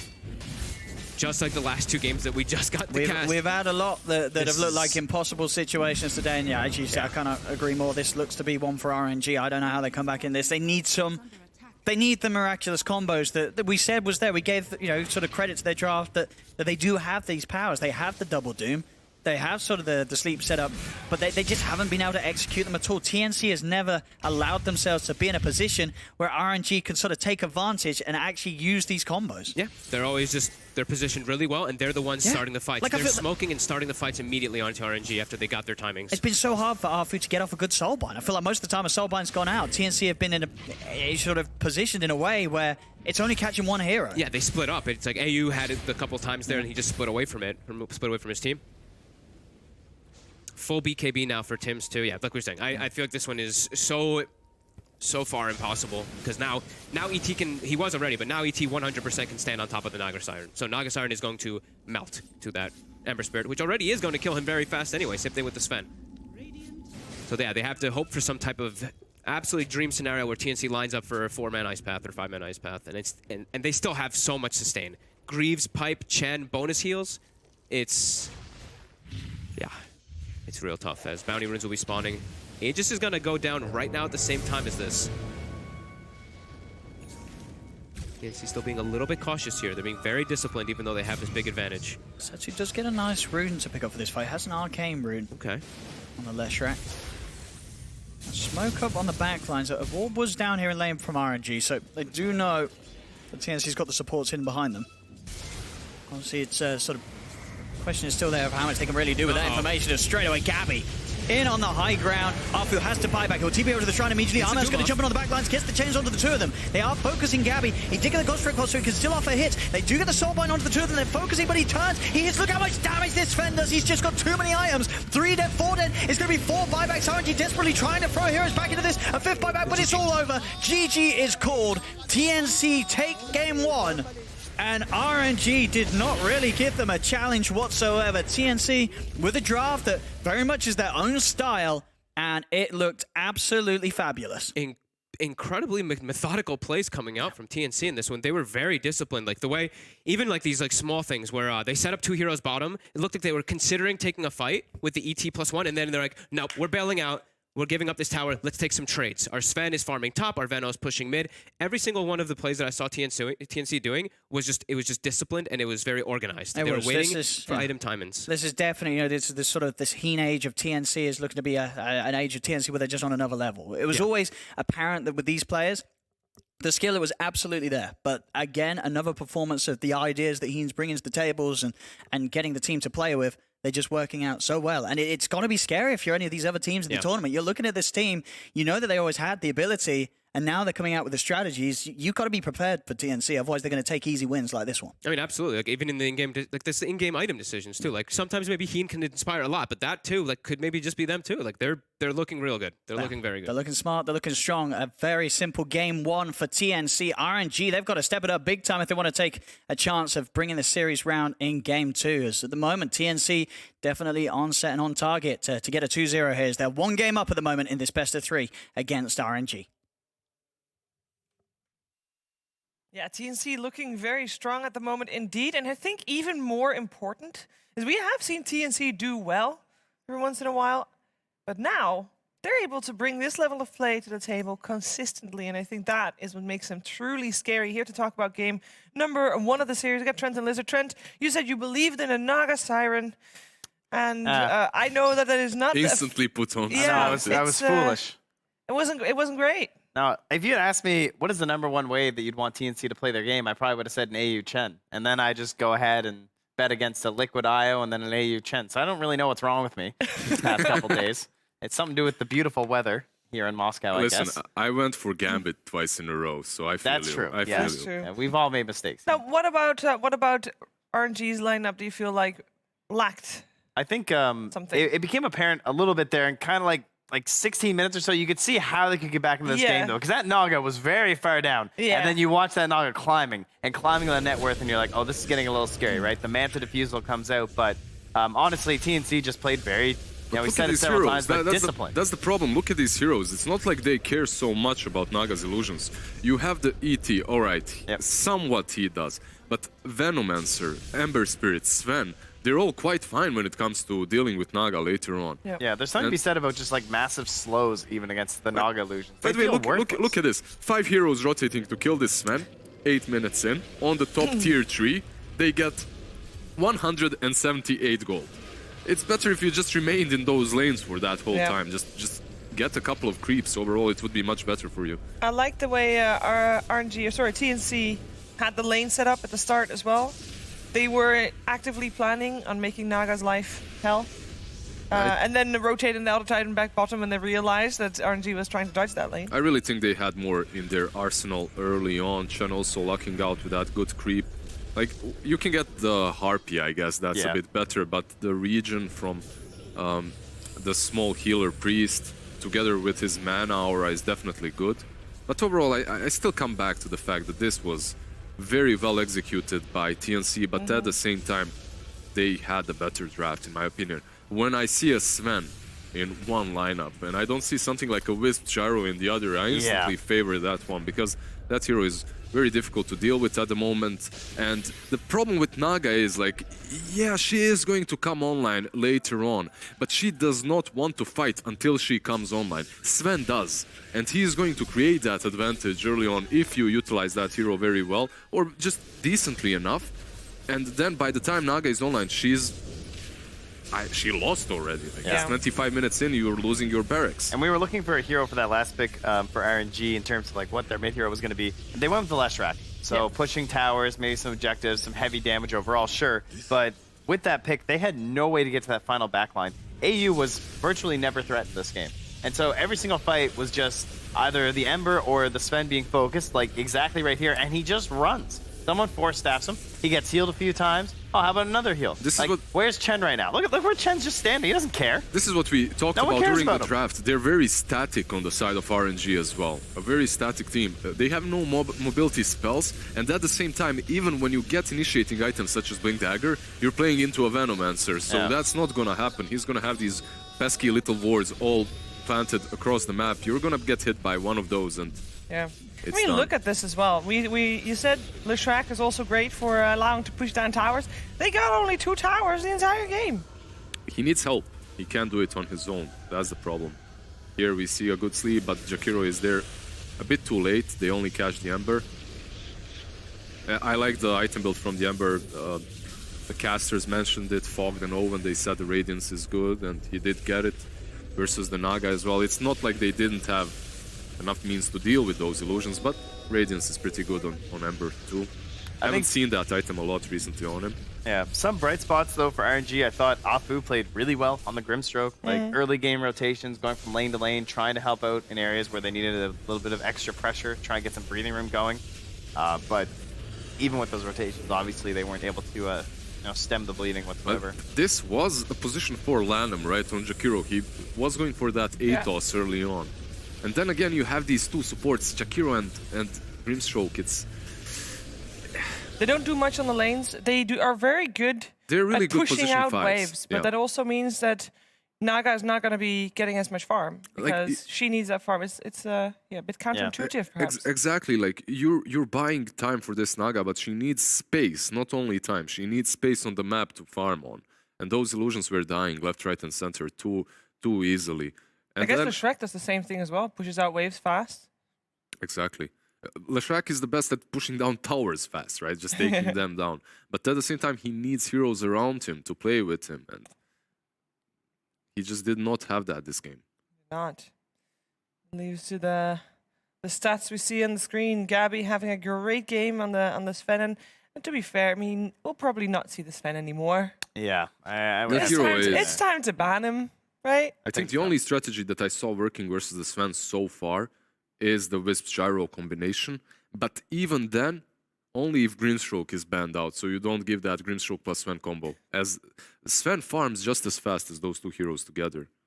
And you need, if you want to do IO Gyro, you need an IO player. And I don't think every team has that yet. At least not on the same level as the top tier IOs, yes. right? Not on the same level, but it's not the Wisp like when No-Tail played Wisp long time ago. You actually needed skill to play the hero. Right now you just Whoa. It's true though. No, it's true. Right now you just tether the gyro and that's it. You follow him around. Yeah. You're like, you're not a hero actually. You still need to know the timings of the relocate. You're more like a courier. That Yeah, just has you special can. abilities. Actually, you're right. Like you can time the relocate badly right now, and tether can be broken by any stuns. So. Oh yeah, but don't worry. Then it's still instantly available again. Yeah. That part about IO still very broken, I have to say. But it was a tough game for RNG. It was a good game for TNC. Yeah, just super clean. Yes. Which is not a word that you often use to describe TNC. No. Very disciplined. How scary is that for RNG for game number 2? I mean, definitely hero dependent. I think the Chen's probably gone. I'd probably even prioritize that over the Sven personally. I think it just makes their game very easy, and they know exactly what they're doing when they play with it. So it's a hero that helps you out a lot. It's not like you have to know very well what to do with him, because that hero allows you to do almost anything, and then just recall heroes across the map, and the strategy is easy when you can show up at any given point, at any given time, at any given place. Have in the map. more heroes. Yeah. Exactly. It's very good in team fights. It is. You know who is also very happy that this first game went so smooth for TNC? I mean, we keep bringing it up, but it is still something that is a very important factor. I mean, we are... Yeah, eHome. We're the last major of the season, and eHome is now still top 12. They got a rough day ahead of them, though. They got a lot of games they're do. watching. They're sweating all day. eHome has a very rough day. They're not even on the major, but the screen. Yeah. Like but so far so good, right? The odds of them staying in top 12 are so low. Yes. Like it's below 50%. Like after the group stage and everything. So we'll see. TNC is still above them, so there's hope that TNC just goes on. Keeps on winning and wins versus everyone. I believe TNC, they found 6 new fanboys right now. Their biggest fans. I'm sure that there's a lot of extra eHome fans. I don't think that that's very nice to say about eHome. I think TNC got a lot of new fans. TNC. I mean, Fnatic's losing. Yeah, but I mean, it's more than just eHome. It's eHome's fan base as well. Apparently, his fan base is just the one fan person. base too, whatever. You guys, we're going to get ready for game number 2 of the series. It will happen after this break.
most of the time, a good observer will go unnoticed. When you have great observing, when you catch that moment that is 1 in a million, that's when the viewers will notice it.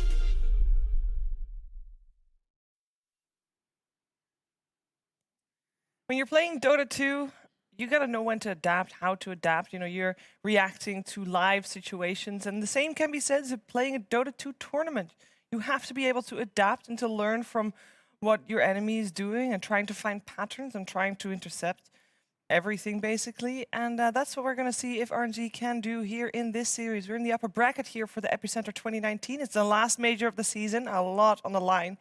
A chance to play or to get an instant ticket to the international. I guess you still have a chance after that if you play in the qualifiers, but especially for the two teams playing right now, that region, both the China region and the Southeast Asian region, is scary. You don't want to play in those qualifiers. And so far from TNC, they're on the right path. They are the first game winners, and we're going to see if they can do it for game 2 here with Lizard and Trent. Gentlemen, we kind of believe that TNC has this, I think. All of the hype was real. You All of know, the hype they're was keeping real. the dream alive. Yeah. This isn't just a flash in the pan. They seem to have fully transformed under the guidance of coaching. I feel like we should keep going back to Heem, but I can't help it. Like, I don't Dude, want it's to. such a big difference. It's the thing that Yeah. really did happen. I mean, Yeah. when it's like one team for so long, and it's like, sure, the patches have changed and stuff, but there just seems to be a massive difference with this team. And There were so some- might as well give the credit while we can. There were some teams, some Russian teams that said that TNC is definitely looking hot even long time ago on WSG. I mean, they won that one. They won it and they played really well back then. Yeah. So it's not only Heen. I don't believe they had him back then, but he did bring some stability to the roster. They started learning with him, so Yeah. it's pretty good. It's looking really good. Can RNG adapt? They have 3 chances to ban that Sven in the first phase. I hope they'll take one of those. Chen or Sven, or both. Or Chen or Sven. Both. Both, pretty much. Pretty much. We're going to find out soon. As At we're least Chen. I heading actually into wanted that to draft. say Sven, Yes. but I said Chen. Okay. And you wanted to say Sven earlier and you said Chen as well. Well, I Remember? believe still that I said Sven. No, And I never have got a my witness. answer, by the I way. have a witness. No, you definitely said Chen. You Okay, but I definitely said it. never got an answer either. I know, we just skipped right over the question. Yes, why? Something about a cement truck. He's I don't know. he's angry. So what was the question? We got time now. It was something about do. Sven. What do you do against the hero? So no. Or why is he Why so is he good so now? good What right is now? what is it about? Something about the patch or about the current style of Dota being played? It's a little bit of both. It's about the items that he's buying right now Okay. that are really good. Like you have many options, many ways to go for. You can even get that Midas early on and just explosively farm with Sven. But at the same time, I believe he doesn't have counters and he flash farms so He fast. doesn't even have without counters. That can't be true. I refuse. I all right, thought all right. It was He don't know always what said, they are. He has counters, but we can't find them right Doom now. is the counter to every hero. Wasn't that the case? Isn't that Not the to thing? Sven though. What's gonna happen if you doom him? He's still gonna I think hit we you with his saw big what gap. happens, actually. There's still a Vlad's aura that's happening from someone else. Has so much. And he They just hits tried. you. They tried with the Undying. Yeah. They tried. I think it's Secret, right? Yeah. Zai. Is it? Yeah. Yeah, that's Offlane right. Undying. That game didn't they work tried. out. It didn't work out. They sacked like 80 strength points from him. He had 1,000 damage, 1,000 HP at one point. Yeah. And it still didn't work. He still kills you. He doesn't care. People try with Razor. Razor sounds good, right? I leash you. I take all your damage. No, he's sucking that damage for 2 minutes. Yeah, and then he he still just hits gets for force-staffed 300. anyway. Yeah. Doesn't It doesn't matter. Yeah. Yeah. So. So Sven, the hero. He also the has kill winner. lanes, right? He has a stun. There's not a lot of Alright. position ones that have stuns. That's You true. have to It's a play- very rare quality. That You is have to true. play really well as a team against him, and you need a core that's going to out-farm him. There aren't many cores that are going to out-farm him and fight in the mid-game the way he does. Yeah. One of those cores is definitely Gyro, together with that Wisp, if you get the opportunity to pick those 2 heroes. So that's a So- way, I guess. So what are we going to see changed? It Ban looks the like Chen. both Chen and Sven still in the pool. And compared to previous game, TNC bans out the same 2 so far. They ban out a TA with that as well. And for RNG, Nixon and Ancient Operation are the same as well. And they ban out the Bat Rider as third. So if there's going to be any changes, I don't they think haven't Bat. happened yet. I don't think Bat is the ban. I think you let Bat Cougar through. does have a Are you really saying good Bat is a bad ban? Yes, I'm saying that Bat might be a bad ban. They I'm ban bad out the ban. Sven instead. All right, Right. I like this. I like the Sven ban, definitely. Fine. I'll allow it. Do you agree with it, Trent? I'm okay with it. It's okay, I'd rather right? they ban the Chen personally. I actually think the Chen is just like, all right, if you're a Maybe they want to team, pick like, the Chen themselves. let's say that you're a team that is not that great at playing as a group, and you've struggled at in the past, or like being, as we say, disciplined or whatever. Chen just makes that playstyle so easy, right? It's like you just receive all these benefits by sticking together with this stupid aura, where the mech now heals you for like 500 HP. Yeah. It's glorious. Yeah, no definitely. need to be upset. Look, It's Chen, stupid aura. I can be upset with Chen if I want. I'm not upset with a Okay, player, okay. just a hero. This hero Just a was, gorilla. No, this hero was dumpstered. Like, he was so bad for the longest time. Now he's finally making a comeback, and you're like, get him Yeah, out. he was bad in pubs. I don't think he's ever been like that Yes, terrible he in the has. pro scene. Yes, He he has been. He definitely has been. For a Recently while, as he well. was For a while, not to be touched with a 10-foot pole. he was really bad. Yeah, but then he got buffed to the point where he was like 57% win rate in pubs. Yes. So that I was mean, there's a something. balance to be had. If it was somewhere. like 2 weeks, but it was a glorious 2 weeks. We see the Warlock. All right, I can go with that. Warlock is definitely a solid opener. Now TNC, they can decide to let that Grimstroke go through or Yeah. pick it up themselves. They could definitely get that Grimstroke. They played it, so... Warlock has, in the past, been pretty good versus Chen too, right? That used to be a more classic counter because of the fatal bonds. You can just like stack it all up. Now it's way better than they used to be. I don't think so. Like, maybe in some way... Because like it has so many targets now, right? Even at level 1. In some way, that's true. But at the same time, Warlock is a very... Like, before, Yeah. the way Chen was played, you get a couple of creeps, you go behind the Yeah, you tier just 1. dive Warlock. And kill You him. dive Warlock, yeah. Right now, I have to agree. Right now, it's much better. He's in a better spot. They go with the Oracle, right? Some Purge. You can instantly think about Batrider or Darkseer for TNC because you have that Oracle. But mostly you're just getting rid of fatal bonds, really. Yeah, Like- definitely. The Purge Yeah. is great. And you go for the Shaker next. Yeah, they had it banned in the second phase previously. Yeah. They They played did it, have right? the Shaker Oracle combination when they played against Ninjas in Pajamas. And they also played Bat in And they that also game. had a Bat Rider. I don't think Bat is going to make it through the second phase, though. Like, that's going to be banned. I think so too. Probably depending on what core RNG pick here too. Like, I would guess Troll's probably gonna get banned in the second phase, but I don't know if you want to commit that early to the Troll. But You with can- the Sven already being gone, it's kind of tempting. You can leave the Bat and then think about heroes that are good against Ooh. him. Something like a Nyx or a Slark. Oh, So- Night Stalker. I love this, by the way. And Yeah. this is the reasoning behind the Night Stalker too. He became really popular as a hero that can jump up above these, well, fly above these Yeah. saving supports such as Oracle.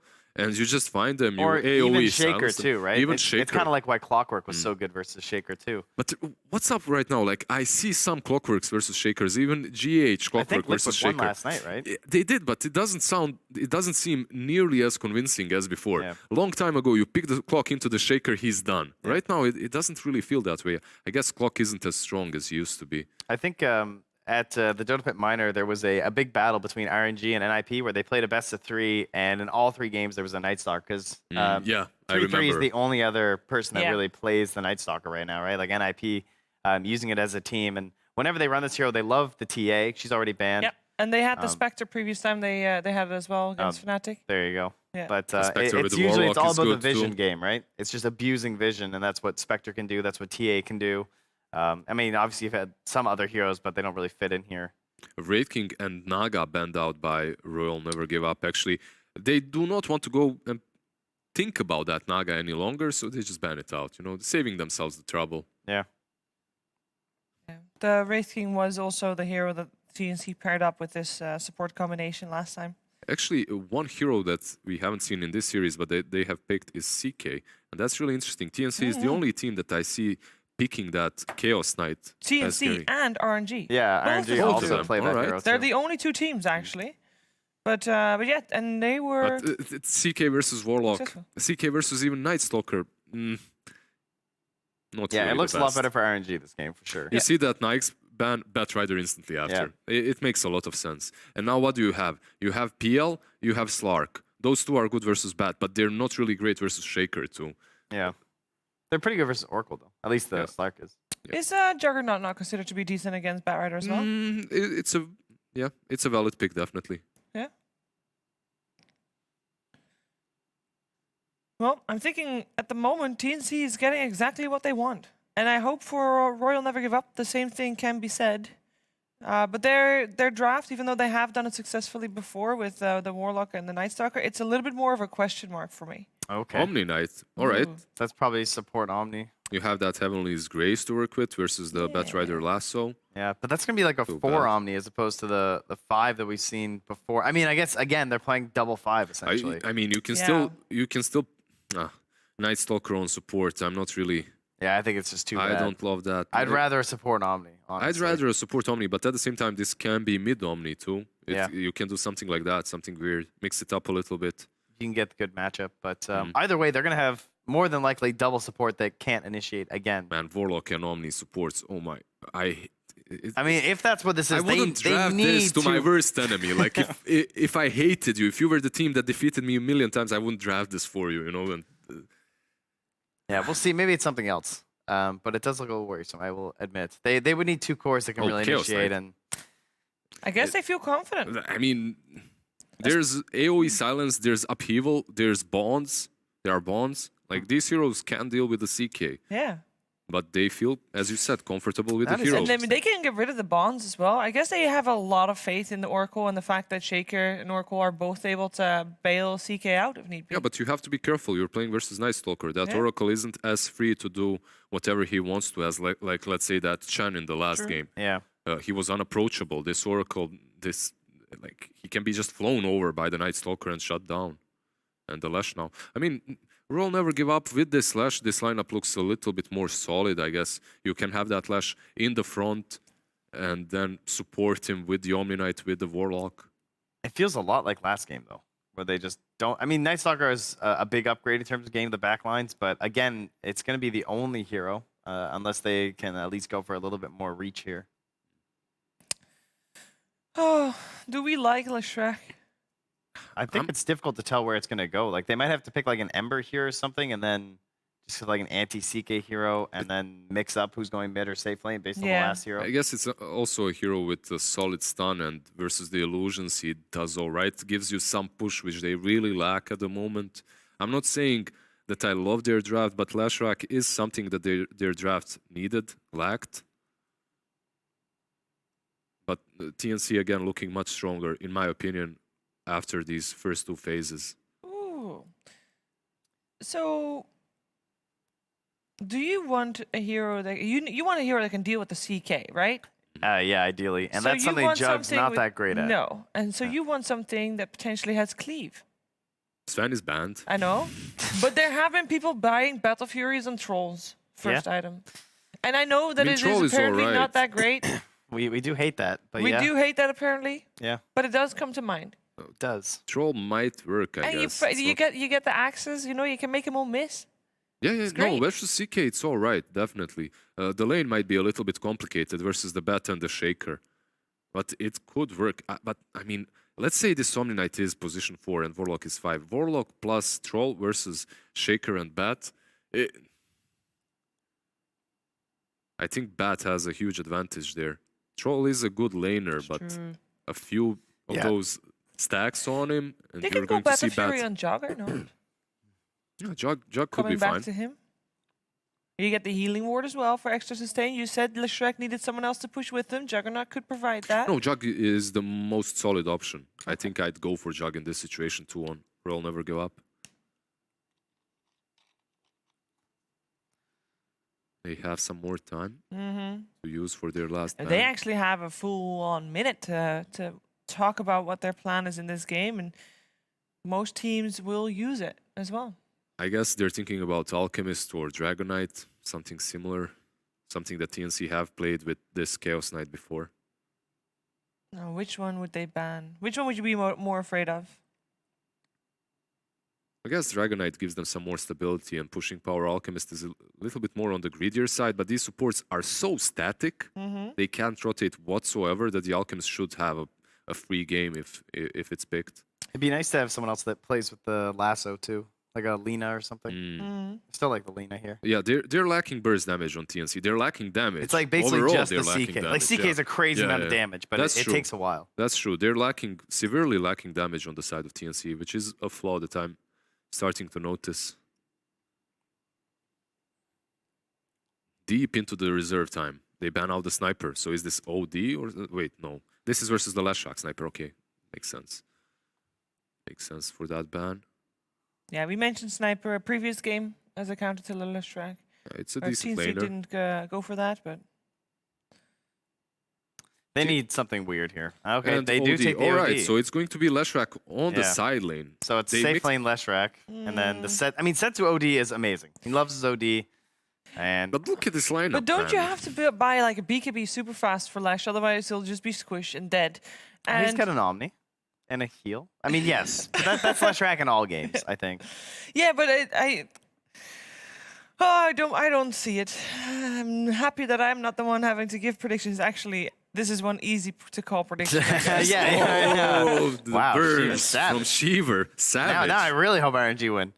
This will be good. Now I know who I'm going for. I don't care what TNC pick. Put me down for RNG. I want to see this.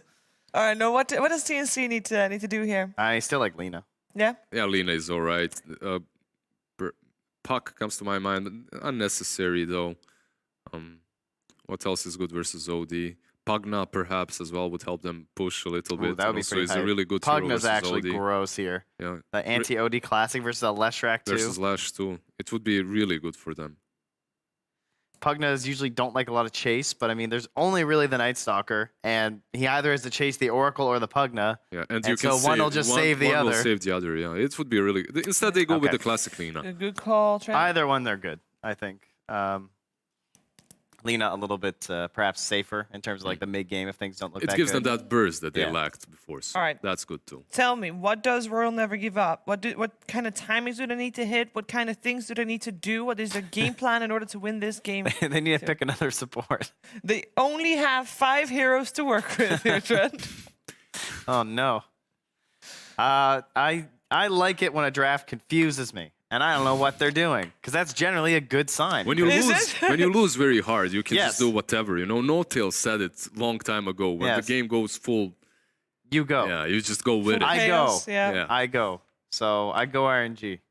All right. Yeah, I I'm not going RNG. I'm going TNC again. Sorry, man. Like Show 'em, TNC boys. just looks much stronger at the moment. Even if RNG managed to win these lanes, they're still left with Leshrac and OD pushing these towers. Okay, Lash is all right, but when you get to the high ground, he's just gonna be stopped. That's about it. TNC for me. Well, you know what? You guys' opinions can be worth nothing if there's no playing involved. We need to have some playing. We need to see how this draft's going to play out. Let's see if RNG can force out that third game or if TNC is going to take the series 2-0. Let's head over to OD Pixel and Fogged. Thank you very much, Steve. Yes, game 2 of TNC versus RNG. The panel, I mean, there's lots of belief in the draft from TNC once again. Would you agree this looks sort of heads up? You know, Heen seems to, he's got the hero picks down to a T against RNG this time again. It looks pretty solid. It was looking like I was trying to think of the hero. We were debating like what the last hero for RNG is. The last one I could actually think of was also the OD. I saw the sniper ban and it was like, yep, it has to be the OD unless they're doing some weird lane. Because then if the thing is that they want to put this Lash in the safe lane because they don't want to have him get bullied and pressured so hard. So, well, their carry that would otherwise be there get bullied and pressured so hard from the opposing lane. So, yeah, I mean, TNC's is looking pretty solid, and RNG's looks it looks strange. It just does look strange because now what's the supports? So it is the Warlock and the Omni Knight supports. Okay. So something that Liz said on the panel he was not a fan of. Sort of He this said he wouldn't support draft combo. it Yeah. to his He worst really enemy. was. I mean, would you sort of agree that sort of on paper, if you consider the different lineups that you could do around these two heroes, that in most of the situations, I'm going to feel like the best two supports to be playing together? My concern is when it's daytime, how do you make a play? Night Stalker has to make your plays in the game for you, right?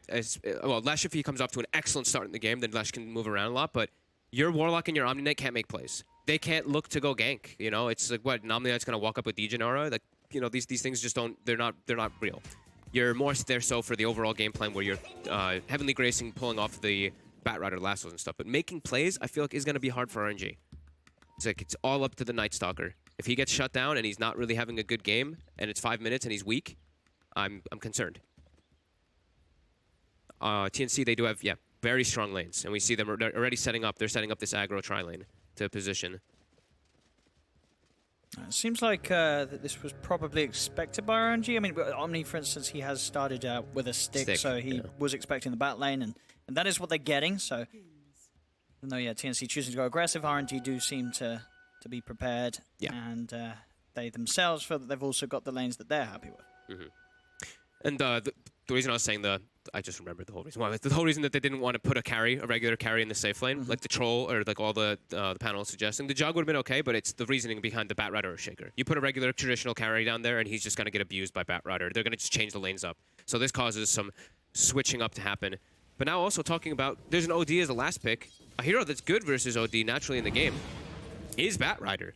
Playing OD versus Bat Rider is pretty frustrating. Sure, you have your Astral to save when people can get gone on and stuff like that, but you have one of the worst turn rates. Yeah, if you get hit by sure. stickies, you really don't have fun inside of the lane or inside of the game, like No, wherever you are. And it certainly sort of reduces the ability to pull off one of the plays that a lot of ODs want to do, you know, the whole sort of Astral blink thing. You know, most of the time to get that instant blink out of the self-defensive Astral, you need to make sure you're facing the right direction. And as you say, with the turn rate being as bad as it will be, Bottom. you're not going to be able to do so. Bottom, indeed, Lanham, run down, does have the stick charges, will survive by the looks of it. AU, can he get that final touch upon him? Lanham juking around the trees. AU trying to cut. He gets the vision. Great play from AU, cutting down the trees to get that vision, to get the spell off and take first blood. Yeah, this lane should be really good for TNC. Gabby should be having a great amount of free farm. Mid lane, Armel should do just fine versus OD. That's one of the matchups you do see people pick when the sniper's not available.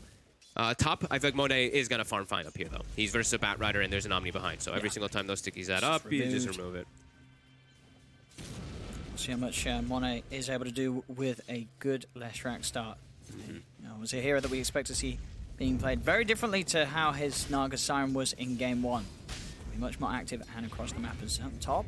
We'll go on to Cuckoo, the Firefly, to get himself far enough away. Playing around with the stuns, Monet will still hit it. Cuckoo level fine 1 to just poke around at the edge.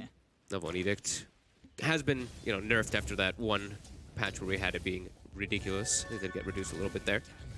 And that was just Cuckoo actually forcing the wave out. He didn't want to get doubled up on the wave and then try to they go for some like pressure on him. So he just stacked up the stickies on the wave and fireflied it rather than trying to go for some aggressive play. Mid. Setsu gets himself some nice denies with that Astral. Bottom. TNC actually looking to get aggressive again onto Lanham. Chased him down. Vicious there. Enter stun for Gabby. Oh. Get the kills, spay out the stick charges. You know, that's what that was all about. Maximum efficiency from TNC, so 2 kills already on this bottom tri lane. Yeah, Nightstalker only has 4 last hits as well. Not getting much of anything down there. There's no way that RNG gets a kill down there either. I mean, it's like the most passive lane on the planet. I don't think there actually is a different lane that is more passive in Dota. Like you have a Warlock and a Nightstalker during the daytime. In lane? Fissure does actually block him off, but Armel doesn't quite have the mana or position to go in for more. No. Misses the nuke there a little bit. We'll get the deny though, and as we continue seeing the bottom lane, it's just CK zoning the Nightstalker kind of alone a little bit there. Mel gets hit by another good Astral by Setsu.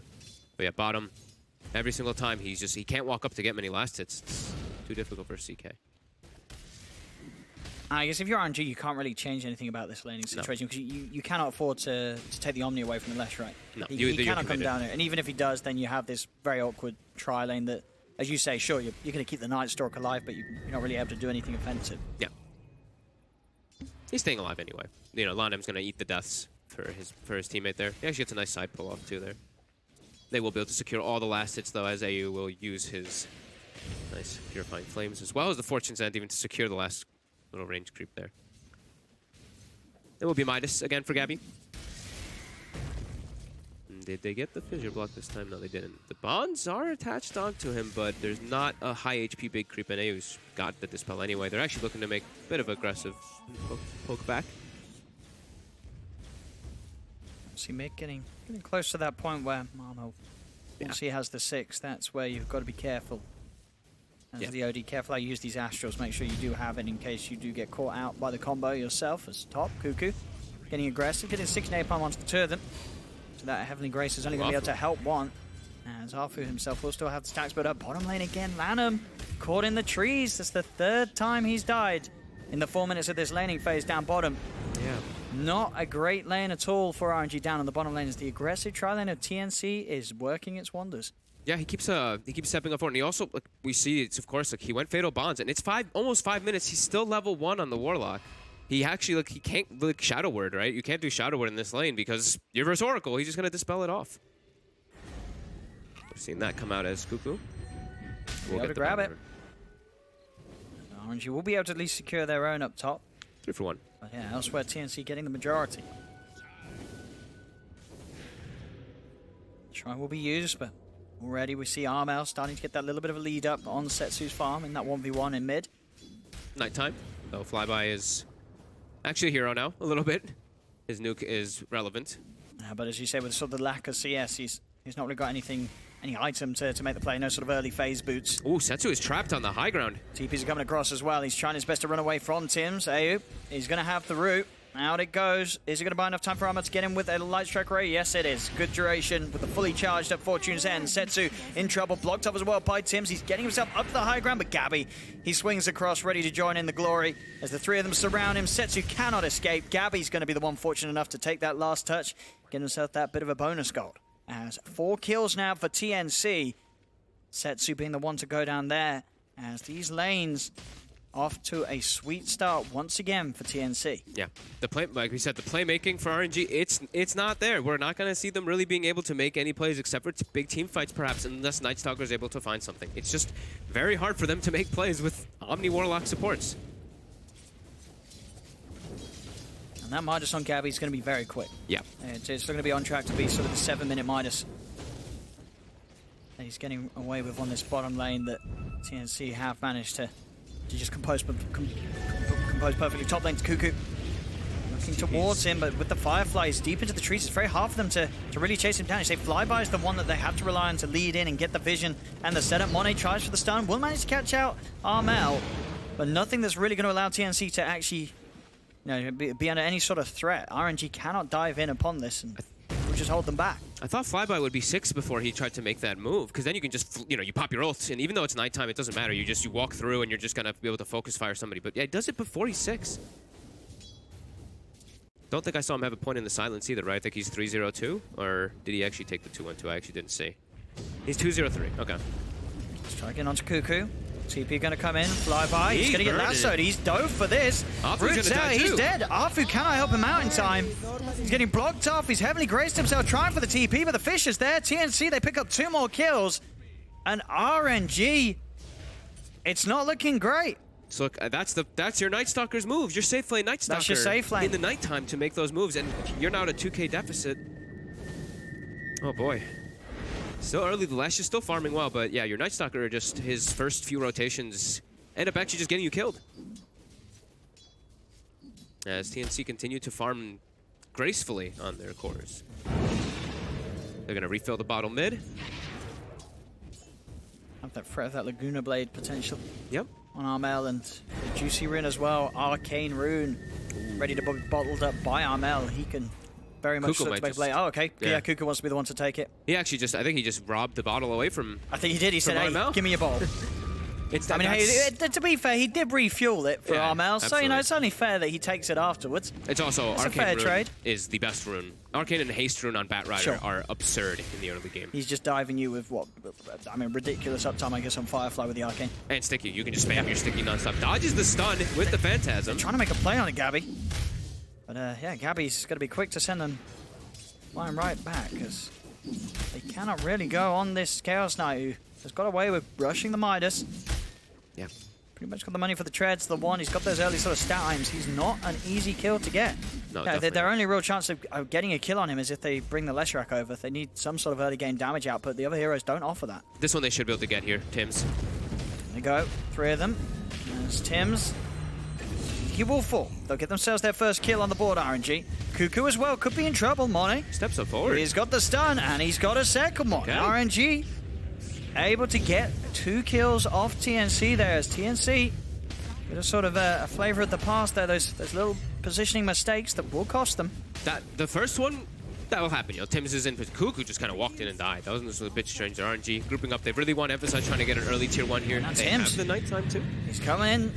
See Armel from the side, getting the light strike down. AU has got the root onto the 2 of them. Flyby and Monet. They are deep behind the tier 1 tower. They'll turn. They'll be able to take down AU. Another kill for RNG. Now Tims, he's still hanging around, but they've got the vision upon him. He's slowed down. They'll chase him out. They got Double kill for Monet. Armel had no mana during all that, so he couldn't actually look for anything. Cuckoo coming back. He's Still a lot of heroes what here. he can go for. He's got the lasso, but yeah, with the 4 heroes here, Cuckoo's got to be a little careful. The Firefly should be enough to kill off Arfu. Who'll get it? Cuckoo able to make the right call there, get the kill. Not lose himself at least a second life. Pretty good sequence there from RNG. That was their end of their nighttime, and they popped the Dark Ascension in order to commit forward and get those extra kills. Not too bad. It is the whole time during that. They do have the CK still farming, but they get something out of it.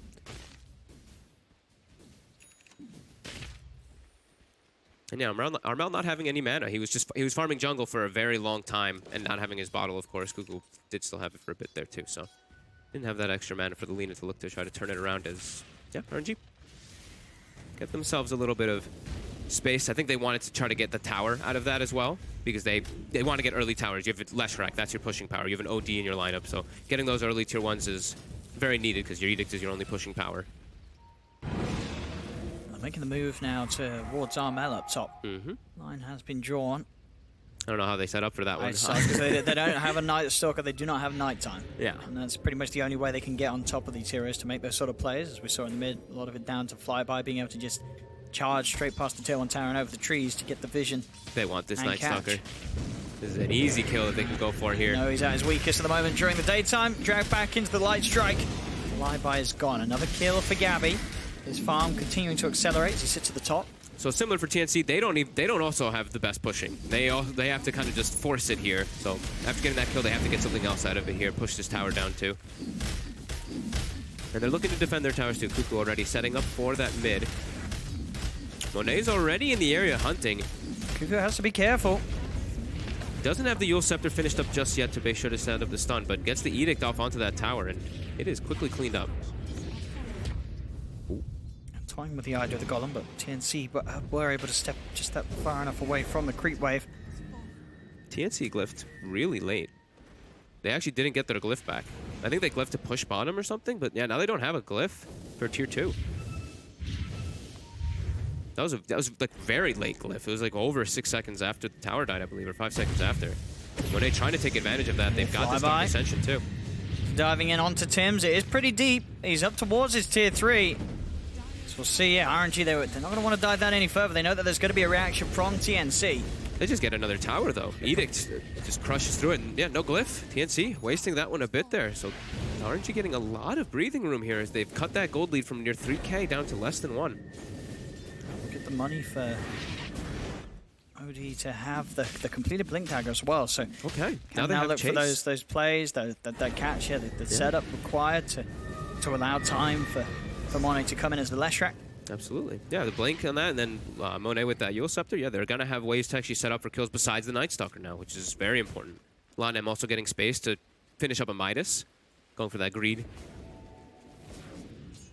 But he looks like he's going to be the 4 position as this Warlock in this game. Afu's kind of just a walking Heavenly Grace at this point. As TNC, I think the Yule Scepter will start coming out soon for Armel, but he's been set back quite a bit here. Monet leading that pack.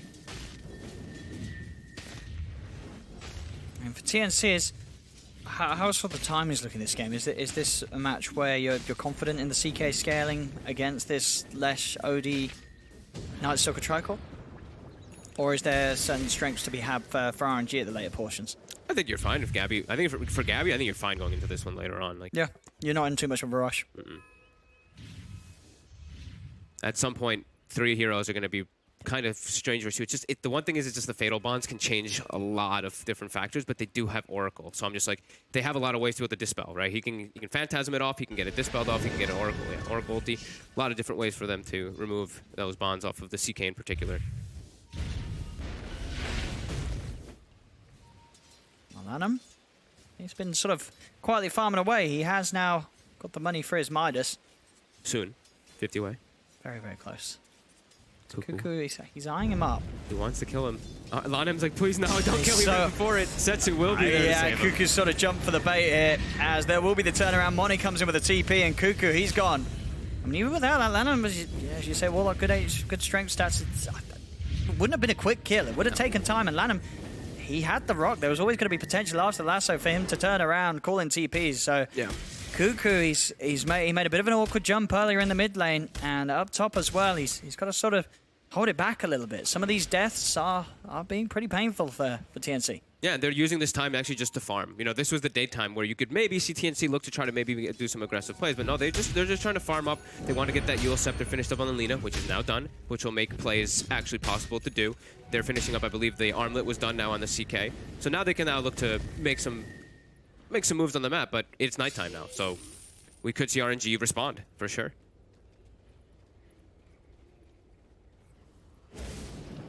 Towards the mid lane they head. Manum still with the golem ready to drop. TNC only showing, well, hiding the moment. Cuckoo in the trees towards mid. The rest of the team split up and farming safely in their own triangle at the moment with Gabby CK. Smoke comes out from RNG. I guess what Cuckoo's trying to do in this game is he's trying to be like this playmaker and give Tims the space to farm for a Blink Dagger. I'd have to imagine it's that, right? Because he's kind of just running in, forcing these action plays instead of farming it all. Because he's really not farming much of anything after that laning start and the Bat Rider. So I think that might be the idea for him. Armel down bottom's looking pretty vulnerable. A flyby. He's found him, leads in, stun follow-ups there. Mone's on top of him, they've got the damage. He's already used the Yules, that's a save though. AU in with a false promise, it's going to keep him more than fine. Tims, he's in on the front line with the Echo Slam down onto Monet. Monet's gone. They're keeping the Lina alive, and now Cuckoo turns towards Arfu. Gabby's there with the Riften. They're bringing him down low. He has the Heavenly Grace, but the damage from the crits are too much. Gabby cuts him down. They have lost Tims, but in return, they're getting good trades. Laguna Blade out to Flyby. Nukes there for the Purifying Flames. They'll get Flyby as well. They're not done yet by the looks of it. Setsu goes for the self-astral. Can he get his way out? He has got the blink, but they're already prepared. Cuckoo waiting in the river. There he is. They pick up a fourth. TNC punishing RNG for the dive there. Great plays from AU coming in clutch with the false promise. That extra bit of damage as well from those Purifying Flames adding up, getting in those extra kills. TNC back on track to taking these team fights, taking a very favorable trade. 4-1 there. Look how many wards they have down there too. They're prepared for that type of fight to start having to put them up while the fight is happening. And yeah, like you said, AU, excellent save, great positioning. And also I like the no hesitation by Tims. He just slams the Echo. Leshrac. He knows this is their super farmed hero. This is the guy that's causing us this problems. is the damage output. Get him out. Yeah, get him out of the fight immediately. We saw Lanem with very good positioning in that fight though. He was like in the corner by that ward. They're getting a long upheaval off and it ends up getting him, I believe, getting himself a kill with the Golem. But TNC definitely the big winners there. Keeping Gabby in this very, very strong position. CK top and Worth. It's still being matched by Monet's Lesh. Setsu desperately needs the BKB. Once that BKB is there, you will have a very good shot of building up the int in these fights. Absolutely. As long as he, sort of doesn't get lassoed, and even then, there is backup, there is save. Whether the Astrals, Heavenly Graces to keep him fine against the jump in from Cuckoo. They also do have the quick jumps, right? They have the Earthshaker and the Bat Rider. They have those quick initiations that can go on you before you BKB off. But there is an Omni Knight, so RNG, they do have some way to always counter-initiate in that way with the Heavenly Grace. As Cuckoo will be approaching his Blink Dagger now after the Boots of Travel. So they're going to have more. And the Blink is finished up on Tim. So yeah, Cuckoo was just trying to run around and make space for that Earthshaker to get it up on early. Scampy tanking up. 2k HP without that armlet on. Probably sitting around 2.5 with it on. Cuckoo actually changing his mind there. As you say, he was close to Blink Dagger Gold, but preferring to get himself a hood instead. He went for the hood, okay. Interesting. So he wants to act as a frontliner, I guess, for his team, because CK doesn't want to be the one doing that. He doesn't want to start the fights. Bat Rider wants to be the ones doing it, so, okay. Interesting. Also smoke on smoke here, both teams. The 4-on-4, TNC seemingly with a more clear direction in whereabouts the enemy is. They see these explosions in mid. They know that they're going to be hiding around in these trees. We'll see who's going to make the jump forward first. Did they? I don't know. Maybe they didn't. They didn't ping it or anything. They didn't ping the... I think maybe they saw it and they did think they were staying around this area. I don't think necessarily thought that they go all the way over here, but yeah, they see that sentry. Now they know. Yeah. They probably had a bit of an assumption too. It's very natural of a team when you have like your OD showing top and you're pushing out the lane. It's very natural to expect that a team's going to smoke and move their way up towards to meet their OD, so they don't fight 4v5 in some situation. So TNC, they keep themselves down bottom area and they put down some wards to be able to watch. Let's look at Afu. Afu's just like, I just sit next to Mo. He's kind of like a wisp, where he's not tethered, but he's just sitting next to Monet, just prepared to throw the Heavenly Grace onto him. Still a very close game though. It's the 1k in it between the two teams, TNC and RNG. 12-6 on kills for TNC, but all cause. Oh, it's mainly the fact that on TNC's lineup, in fact on both lineups, very much sort of top heavy with the 1 or the 2. Both offlaners falling a little bit behind. Lineup is going to be able to get that natural increase in farm though, because he does have that Midas up, and Earthshaker doesn't have anything like that. He's just got a Blink Dagger. And down to Tims to make the big jumps. This bottom Armel's come very far out. He is very far from the tier 1. TPs are coming in. Bots as well. They'd be able to save Armel. I don't know if he's chasing. He's bottling up though, Armel. And indeed, he's staying alive for now. And they're back up. Gets away in time. False promise. And the heals are out from AU to get Armel back into fighting shape. Now RNG, they've got to be the ones that are careful. Jump forward from Tims. Looking for a Fissure opportunity. Gets the Fissure into the drag back of Gabby's Chaos Knight as they'll kill off Arfu. Yeah, Les does lots of damage, but the Omni Knight doesn't contribute much of anything. Not at all. It looked like in that situation, Armel was very far out, but he knew. He knew that they couldn't kill him quite quick enough, and there would be time for backup to come in from that tier 1 tower. And there only just was. It was very close, but it did come, and Armel stays alive. And that was the Dark Ascension used. It's daytime for 4 minutes now. And they can make a jump here onto Flyby, and they go with the Unchant Totem, the Chainstone with the Fissure follow-up. Gabby drags him back.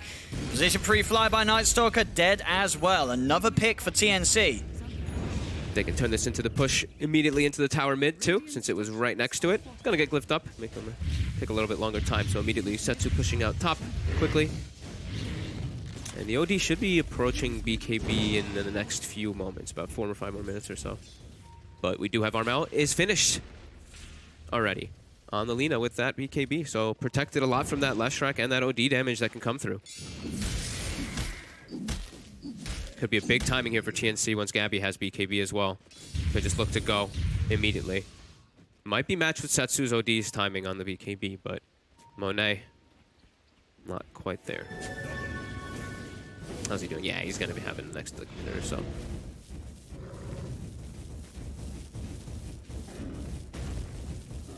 I mean, for RNG, what's sort of the next big point of the game where they're going to have a core ready to go?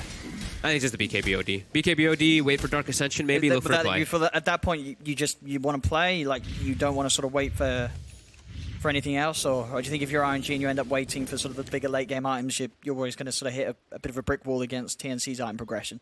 I think this is your go time. Yeah. Double BKB's finished. You want to make, you definitely need to make some fights happen with the Warlock ulti.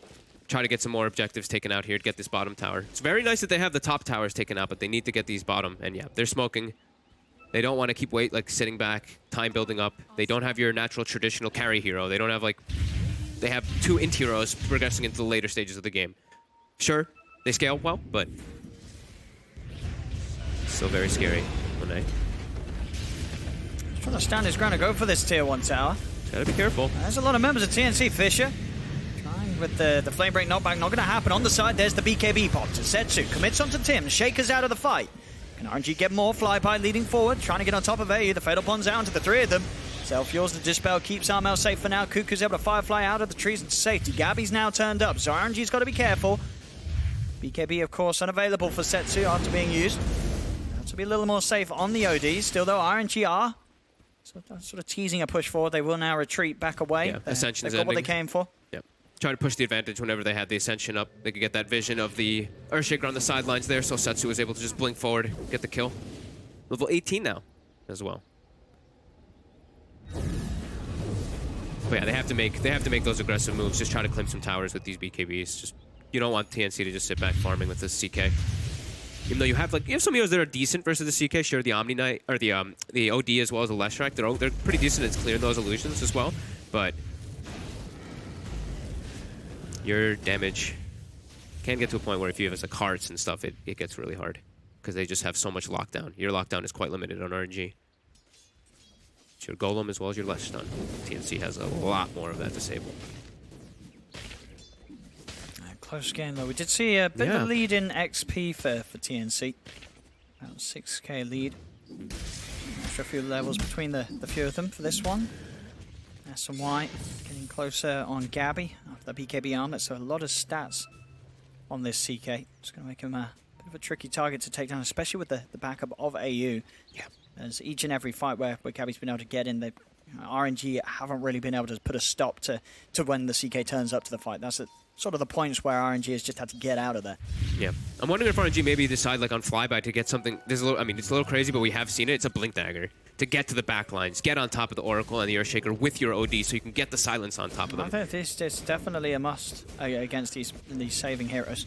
Yeah, it's the BKB is also one of those where you BKB sure, it does a and similar run. thing. Yeah, you just go straight across everybody, and then I guess you've sort of got the added bonus that more heroes are going to be tempted to turn and focus you whilst you're flying past in an attempt to save the supports, and obviously opens up the position for Lanham to come in with a big combo. Yep. As they group up and focus down, a Night Stalker flying across them. Bottom lane, TNC, you get another tier 2 tower. Spaces there, same time RNG are pushing in on mid. TNC are going to try and defend though. Cuckoo comes in, heavily graces on Monet. So not a lasso target that Cuckoo wants to go for. The Fisher catches onto Flyby, but already with the nighttime, they'll get themselves away. Both teams are mirroring each other, are doing pretty similar moves across the map here. We saw TNC in game 1 able to ride out a good lead to victory. This one is certainly going to be much more of a test for them. This is a very close game that could go either way.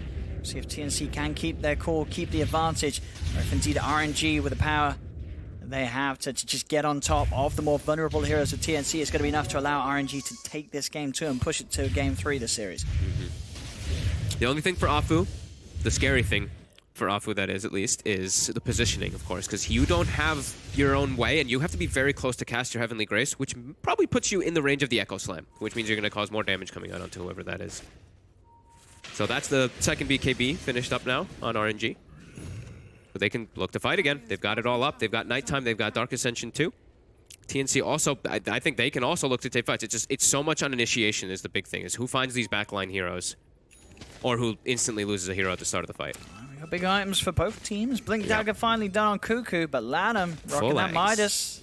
Aghanim's good to go on Warlock. And it's just better now, of course, because it's staggering stun. Got to watch out for these combos from Lanham. Definitely the biggest threat at the moment for TNC anytime they try and take a 5 versus 5. Yeah. Very farm heavy. Last few moments, these cores, these 1 and 2 just so close together here on both teams. TNC are going to come in for the defense. Fortification popped. TP's in to try and hold on to this tier 2 tower. So he's going to make the jump forward first. Gabby leading in. He's going to look towards Mono. They're going to jump straight away with the lasso. There's defensive Astral as well as the GA. Trying to keep their teammates safe. Setsu immediately drops down the ult. They turn their attention straight towards Gabby, but the false promise from AU keeps Gabby fine. He's backing off for now. In the trees, Monet trying to focus down Cuckoo. The chaotic offerings is following them down as well. Cuckoo is in a lot of trouble. Can they get him back to safety off the high ground? The heal for the Purifying Flames is keeping him alive. Dodges the stun from Monet, but Monet and Flyby are able to chase down and finish off AU. Is the Oracle gone? TNC forced back to the base as RNG can push and take this tier 2 tower. Having these double saves is just so nice here. Ayo was actually looked like out of range there for a second because he was up on the high ground. He just pops the Guardian Angel to try to protect, but Setsu gets that Astral, and he gets the OD ulti off on the CK, I think, before the BKB went off, because CK was completely out of mana. It totally went.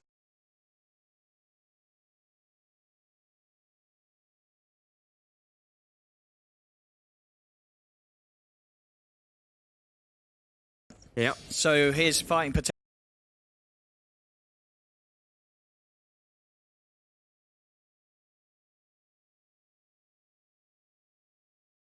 TNC is like, all right, we don't have Lasso, we don't have Phantasm, but they don't have Golem. I mean, they're already we have to do something. Opposite side of the map, TNC immediately there's the jump in front of Tim's. Instant lockdown onto the OD, drag back into the combo, Setsu's out. TNC, quick to make the plays, and with that pick off in mind, a big one as well, taking that OD. TNC are very happy with that last minute of play. Yeah. They'll take that. They'll lose that tier 2 tower to be able to get out on the map, pick off the OD. They've still got the window to potentially do more. Roshan is up. It's a full minute without Setsu. See what they can find here. RNG are hanging around the mid lane, but without that OD, they've got to be careful. They considered the Roche, and then they considered to try to go for a play on the mid lane, but it's under ward. They're going to be able to do it pretty quick, because Armel, he's got that punching. He has a full Daedalus done. Oh, he wants to be the right clicker. He had the Aghanims queued up for a while, but now he wants to be able to siege and do that right click from the back lines. Okay. Unless you are RNG. he can do. The fissure to block him off from entering. It's making it very awkward, and that Daedalus pickup, it really is adding to the speed that they can take Roshan down, TNC. It's actually going to drop down in time before they can react because that fissure block. Very nicely done by TNC.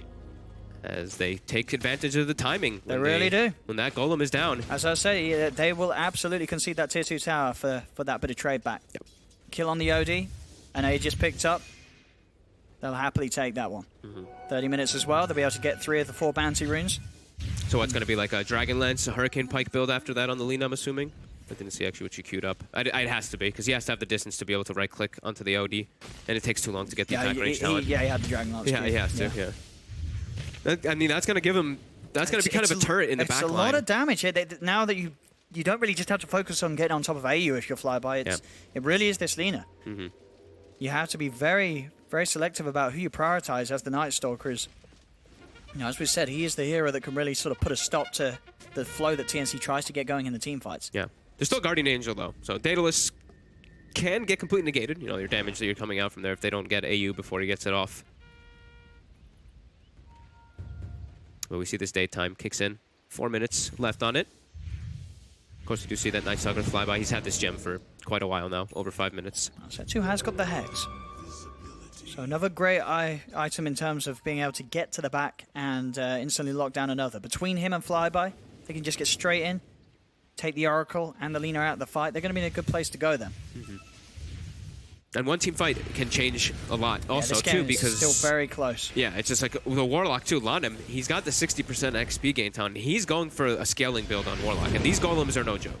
The thing is, TNC do have ways to deal with it, even when the golems get super buff. Oh, sure, because you just right-click it Daedalus down. and CK are the heroes that are pretty good versus it, actually. Yeah, as long as Armel's able to be smart with his positioning, and you know, so far you just need to look at his KDA to know that he has been this game. His 206 has not been caught out at all as the Lina. Now that's another reason why he feels he can go for this right-click build. He knows that it's very hard for RNG to get on top of him when there's so many other heroes that they need to focus the sort of limited jumping resources towards to have a good team fight. Force as well from Cuckoo picked up, so extra way to save those that do get gone upon, and always a crucial item to pick up against the Night Stalker. Yeah. Can also now, even though the lasso lasts very little time, now it could be the situation if he does get a good position, and if Omni's not in the right spot to dispel it too, he can get a lasso quick 4 stuff. Right? You know, your lasso reposition for your team to be able to go for a kill, rather than having to worry about those quick astrals or quick heavenly graces that will be coming out. You reposition it a bit further. Oh. Oh. Uh-oh. Wait, hang on. Afu misclicked. Oh, no. Oh, no, he pressed GA. That's a long cooldown. And they're smoked looking for a fight right now on TNC. Maybe they don't know on TNC. I don't think they saw it. But, you know, they'll probably get a happy surprise if they try and take a fight and they realize, hang on, this Omni's not using his ult. Ooh, it's because he doesn't have it. Monet. Oh, not Monet. He's been caught out, dragged back. Armel's got the combo. Afu's trying to run across, but he can't do anything. That's Monet dead for 70 seconds, no buyback. Oh, man, and now they've level 22 on the CK, so now those BKBs, which were amazing for RNG to be able to protect them, they can still get reality rifted and pulled in. Putting the GA into Pepe GA. Afu.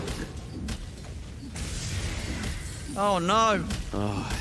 It looks like they lost a lot of their coordination and momentum there too. They completely split walking away from each other for a moment. They're pushed in. It's still over a minute without the Guardian Angel.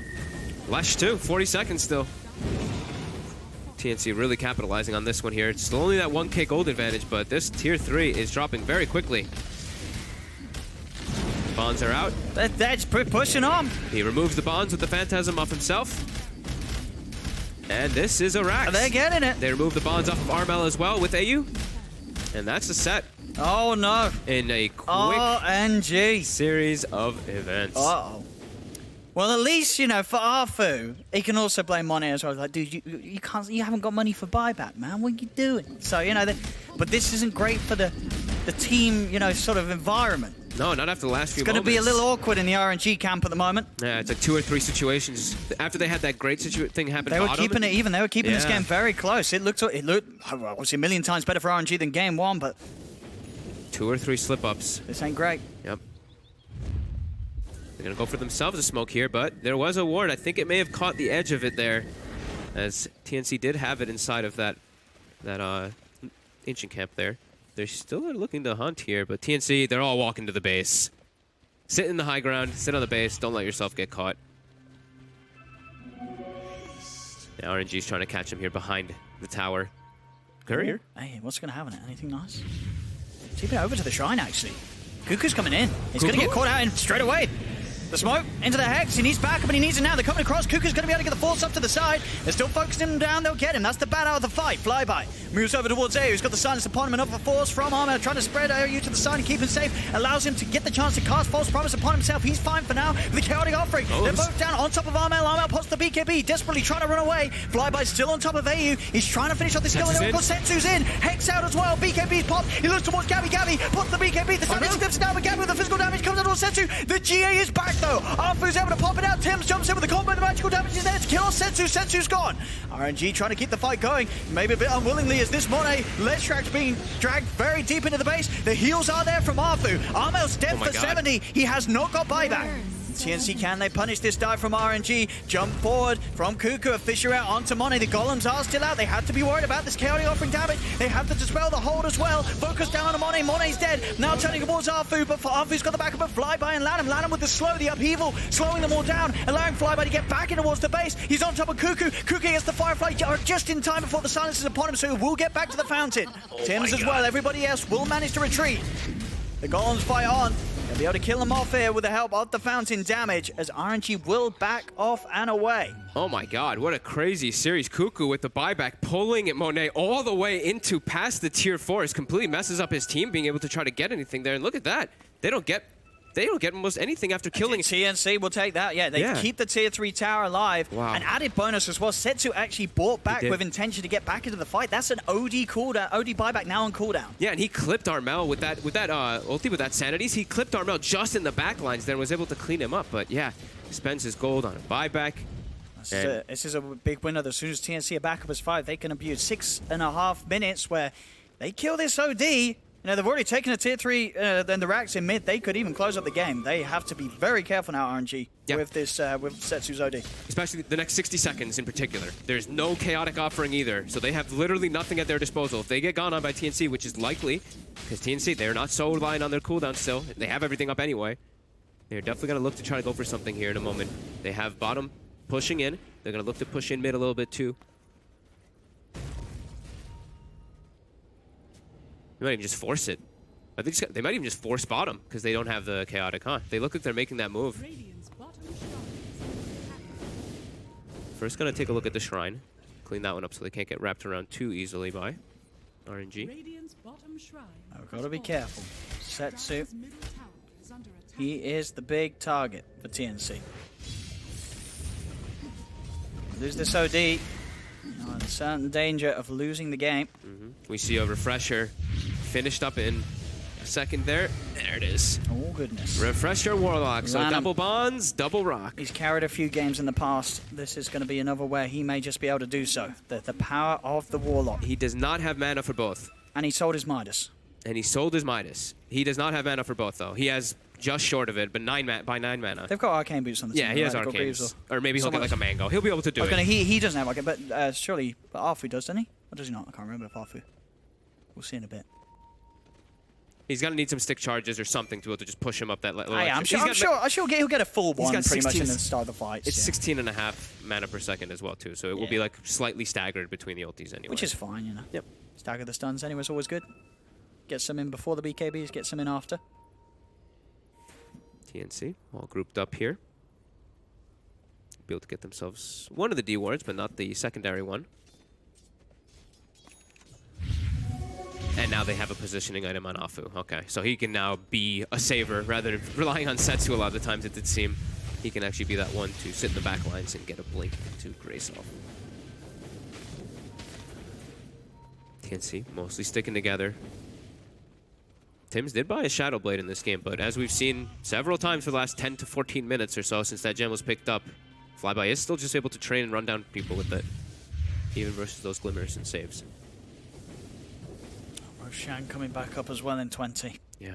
Something that both teams will look to take. Something, of course, that is a little easier for TNC to take. They've got sort of better single target focused physical damage. Oh, yeah. CK and Lina, they saw it earlier. Armel rips apart the Roshan. Yeah, much better. And they can also do it pretty sustained as well, because you can just keep disarming it with Oracle or just stunning it with your heroes, because you have so many. RNG's lineup does not. Yeah, they don't take Rosh very fast at all. Go smoke up from TNC around this point. They know that Roshan's respawning. They want to look for the long wraparound. They're going to look to invade RNG's jungle, but RNG, they're around that top triangle for now. So this smoke will not be heading in the correct direction. They may get a showing towards mid, and then they'll know to go for the long wraparound. They saw the Fortune's End nuke hit a creep in the mid lane. They start pinging it. They even throw the scan, expecting a smoke there. And we have 40 minutes, so we do have double power runes spawning. First ones are Haste and DD, as they tend to be the first ones, it seems. If Armel can get that DD outside of the pit, he's got a haste right now too, so Roshan the mobility is just for him. Disappear.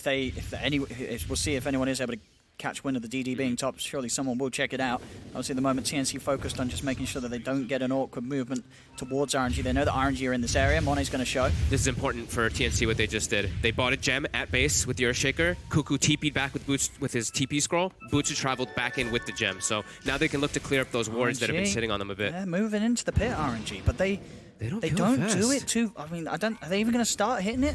They're going to try. The DD, they do it a little bit better. The Edict. Yeah, the Edict's okay. It's going down. TNC, surely they're going to head over, Tims. Leading the way. Half elf. They know that they're in there, Tims. Going to throw out the Fisher. It's one onto Monet. TNC know what's up. Yeah, RNG, they cannot continue to try and do this. It was a bit of a gamble there, trying to attempt for Roshan. They're very unlikely to get away with taking it all without TNC realizing. Now you sit here as TNC. It's daytime. You have 3.5 minutes. They have Ascension, but you sit here and you let mid push in. And you force them to react to that. Yeah, it's still sort of hard for you as a team yourself to go into the pit with that threat of the double golems or the Agnums refresh your Lanham. You have to respect the Warlock. Near level 20 as well, so that Golem on Death can come out soon too. Monet continue with the attempt here. He's having a bit of a poke, but I don't think RNG can really afford to finish this off. Bottom's pushing it now too. Their best sort of bet is to try and take a fight. Even that's not going to be easy, and Monet's he's getting out of there. TP's down towards the bottom. Does have money to buy the boost for travel and have buyback if he wants to get quickly back up there. And he'll get the recipe. It's going to be sent out, so he can quickly return to this area of the map for the fight. Surely will kick off soon as TNC looking to try and use this opportunity where they've seen the Lesh go down bottom. But he is now back. Booster travels over to the shrine. Keeping that stalling going. Mid's going to push in again. Similar thing. Sit in this area. Now they're going to push top with Cuckoo. He's got the boots of travel, so we're seeing them, go back to base with the TP, come back in, pick up an item, not having to waste any time for his team. There he is, finished up with a BKB now. So where he was before could get disabled, now he can actually get these grabs onto targets and pull them out with the 4-step for his team quite freely. Both teams really not wanting to leave this area unless they're able to TP back over and help the teammates. Gabby, he's got a full heart on top of the Scardy. This is a very statted up CK. It's going to be over 5k HP in these fights. Another DD spawns bottom. Setsu will finish up his next item too. They've got a smoke available now as well. They want to get this big wraparound. Is TNC going to be ready for this? See what they can find in Monet. The one leading the charge. He's just walking in. Gabby is a tough target to jump with. They're going to try, but he's sleep with the Hex, but the BKB false promises there. Gabby now able to pop the Phantasm, turns towards Monet, drags it back in, but the Yules comes down as well as the Golems. Thrown down by Lanham, tries the upheaval, but they're already out of it. Flyby, being the one to be focused. He's got the BKB pops the moment. He's going to now war up, but Cuckoo jumps in. He gets the lasso grab, dragging him up to the high ground. They're on top of Arfu. The Omni Knight is dead. He'll buy back immediately, trying to get back over there. The second set of Golems drop down onto Wazeyu, Gabby, and Cuckoo's. They'll now back off, trying to chase this. Monet gets the lightning slow onto Cuckoo. They're on top of the bat. The Glimmer came from Ayo, keeping the bat safe. They'll get Cuckoo back to safety. In the trees, Monet searching. But TNC, they've already managed to get out of there. As TNC will not lose anybody, and that was the commitment, and Tims is in indeed. Jumps forward, gets the Echo Slam combo off onto the three of them. The stun's out onto Arthur. There's a die back on the Omni Knight. The Golems are focusing down Gabby. Setsu does come in from the side, finds out AU, but the Oracle has buyback available. Straight in towards the tier 2 tower. Armel stunning, holding back the Chaotic Offering Golems. They'll start to beat them down as well, see if he can get rid of them. As Gabby's able to start hitting upon them as well. They're starting to expire as well. That was absolutely everything was dropped there. And all they managed to kill was the AU Oracle. They still had the OD ult actually the whole time. So he was still holding on to that one to try to get one, but you've lost the Golems. Oracle, and the Golems are gone. That was the refresher. The Golems are gone. There's no potential GA as Arfu's dead for a minute. This is more than enough of Space and time for them to go in and get Roshan. Yep, And and the Cuckoo, grab. he's straight in. He's managed to find money on the high ground. Setsu's going to jump forward with the BKB. Goes to the defensive Astral to keep him safe. False promise there on Gabby, allowing him to push forward with the Setsu. fight. Setsu using the BKB to try and get away with the right clicks from Armel. The Daedalus, it does too much. He's dead for 2 minutes. Setsu without buyback. Flyby goes for the BKB TP out. Lanham will not be as fortunate. They hold him down. 3 dead on RNG. Monet surrounded. Dragged back by Gabby. TNC, they'll take a 4. Wow. That was, I mean, just such well execution from TNC on that high ground defending versus RNG's aggression. Setsu maybe kicking himself a little bit for holding his sanities so long in these fights, but AU is just there every time for the saves. He's always there available with his false promise to go on the target that gets hexed to get that protection off. And now Aegis's cheeses. I mean, now effectively this 5k HP on Gabby turning into 10k with that cheese pickup. yeah. What? I just noticed, what's 2.5k? How much is the HP? 2.5, yeah. 2.5k. Oh, you know, just there's some. Ooh, bye-bye. This is a gem if he goes down too. He's just trying to keep the attention away from pushing the base, I think, because he knows, you know, Setsu did die without the money for buyback. They're chasing him down, making sure that Flyby cannot escape. Cuckoo's in with the blink, lasso drag back. Tims has the control. Flyby again. Zoe avoids. He's making the them best really work attempt for it. to get away. They should be able to chase him out. Has the BKB back up? Oh my god. He's going to have TP in 5 seconds. He's going to get out of this. He just wasted 35 plus seconds of TNC's time or more. Which was absolutely massive considering, as I say, no buyback on Setsu. Yeah. So this is board time where Setsu, hopefully for RNG, will respawn back in time before TNC's pushing the base. And it looks to be the case. Flyby, he's doing the job there. Yeah, very nicely done. With that combination of the Aghanims plus his silence, he did a good job of just making them take too long, letting his BKB stall out till it comes back up. Because when they initially went on him, it had what, like 8 to 10 seconds left on it. So, yeah, that was pretty huge. Oh. Bottle DD, Lena Daedalus. The combos are back online for RNG. Lanham, It's got the double golems. Does he have a mango or anything in his inventory? He's gonna have to bring some. I don't believe he did just now. We just had a look. I think he's really gonna have to, because in that last one too, he had to wait a good like 10 seconds for his mana regen to come up, because he golemed, Fatal Bond, and upheavaled. So then he really is like almost 200 mana short for the second golems. So really needs to pick up some mangoes or something like that just to be able to have the mana for it. I'm at the moment with the just opting to have the Daedalus as the item in the backpack. I guess this is an intention to probably in the sort of the thick of the fight let himself die, and I'd imagine he's not going to pop the DD until he's actually got the Daedalus in his inventory. He popped it. He popped it, okay. He has a bottle in his inventory, so Ridiculous. yeah. Move the bottle out, put the DD in, Push a little throw the faster. Daedalus in, yeah. Go toward that top lane. You've got all these items being picked up. And we see that Speedy Oracle, of course. The invisibility is useful in some games. This one, there's a Gem Night Stalker, so it's, yeah. You'd rather have your own mobility. Do we, I mean, in sort of the majority of games, is that a clear-cut talent selection, or do we see the invisibility being favoured much? I think it's pretty 50-50. Yeah. Movement speed's just so nice. Sure, it's a lot. It's a lot, 45.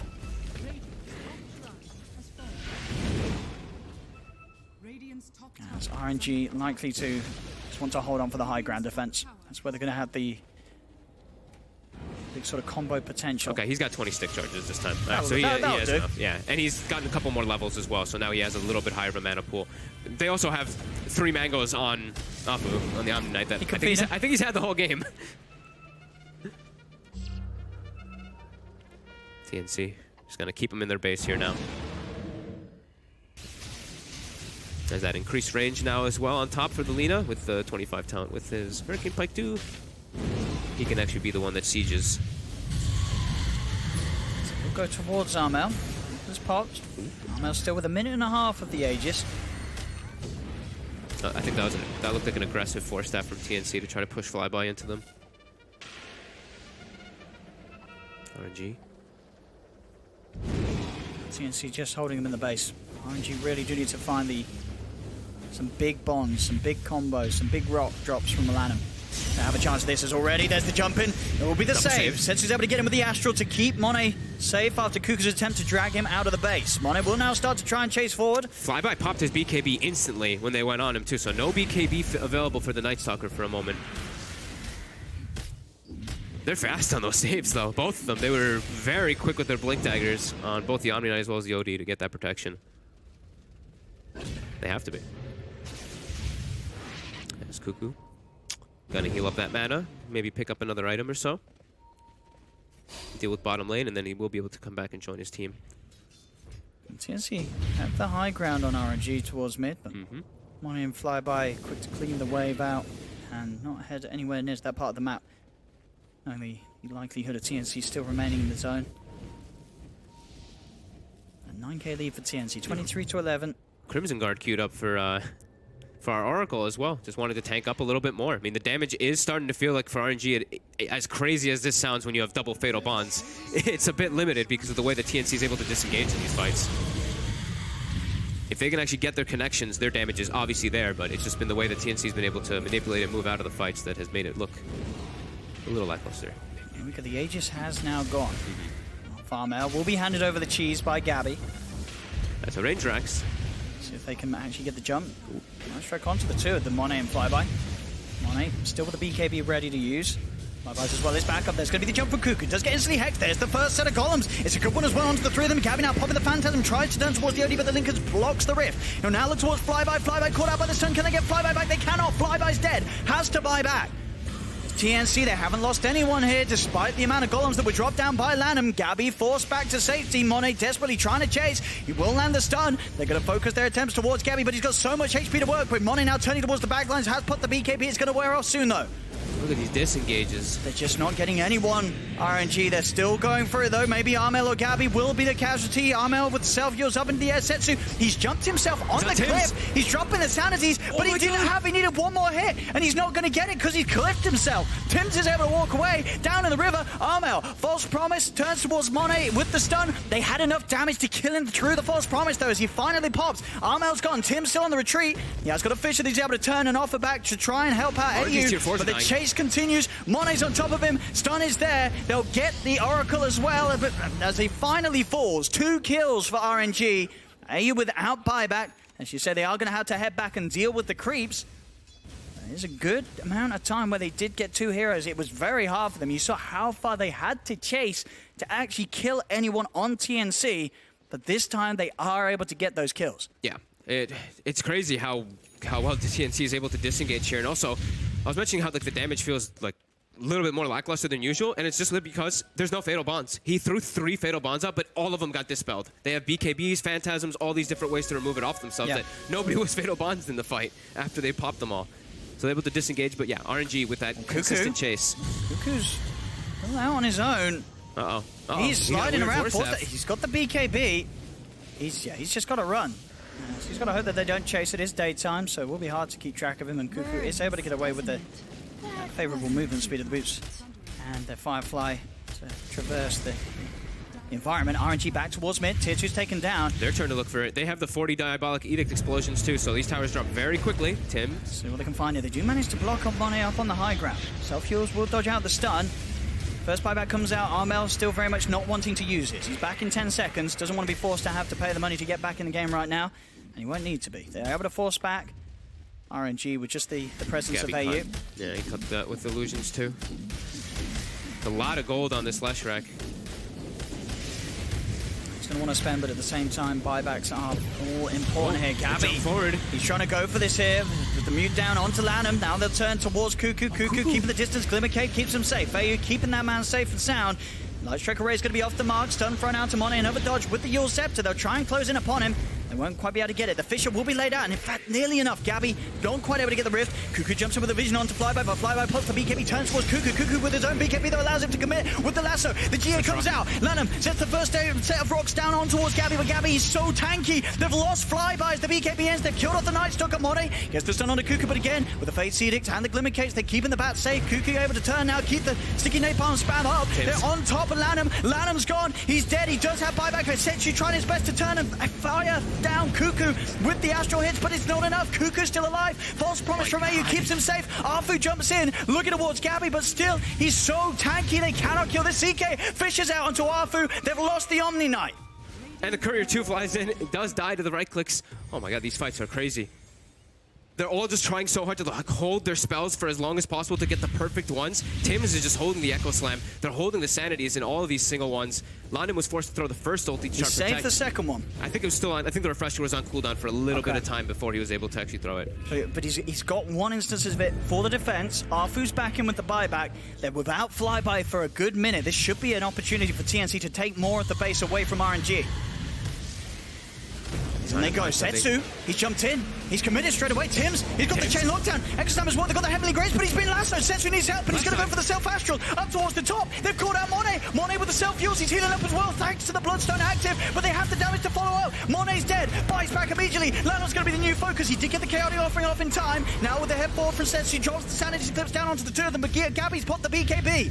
Creeps continue to push on Monet. Trying with the chase down, slow on a Gabby, but the stun will miss. Gabby's out to safety. And they're able to get the disengage again. TNC, they went in on both sides there. They had two heroes run on the left side, separated, go for Monet, while Tims also makes that play in the mid lane. Roche is up. It's got a refresher shard on. TNC can back up and take this one. Man, these fights are insane. RNG is just not able to get the finishing touches on these heroes time after time. They're getting these like really annoying spells off too that's making TNC's game more frustrating. Like even the mini stunts from the Void several times making Kuklu's job like grabbing on a lasso target that much more difficult. But TNC's just doing so well at these disengages and re-engages. TNC, surely they're going to go for the Roche here. There's no golem. Yeah, now they're hit it. Surely they just went back for the shrine. I mean, you saw Gabby is queuing up a refresher orb. I mean, hey, you know, cut the corner. To kill the Roche, it's got a refresher shard upon it. You can just grab that and have that prepared for the next fight, so we can go in once.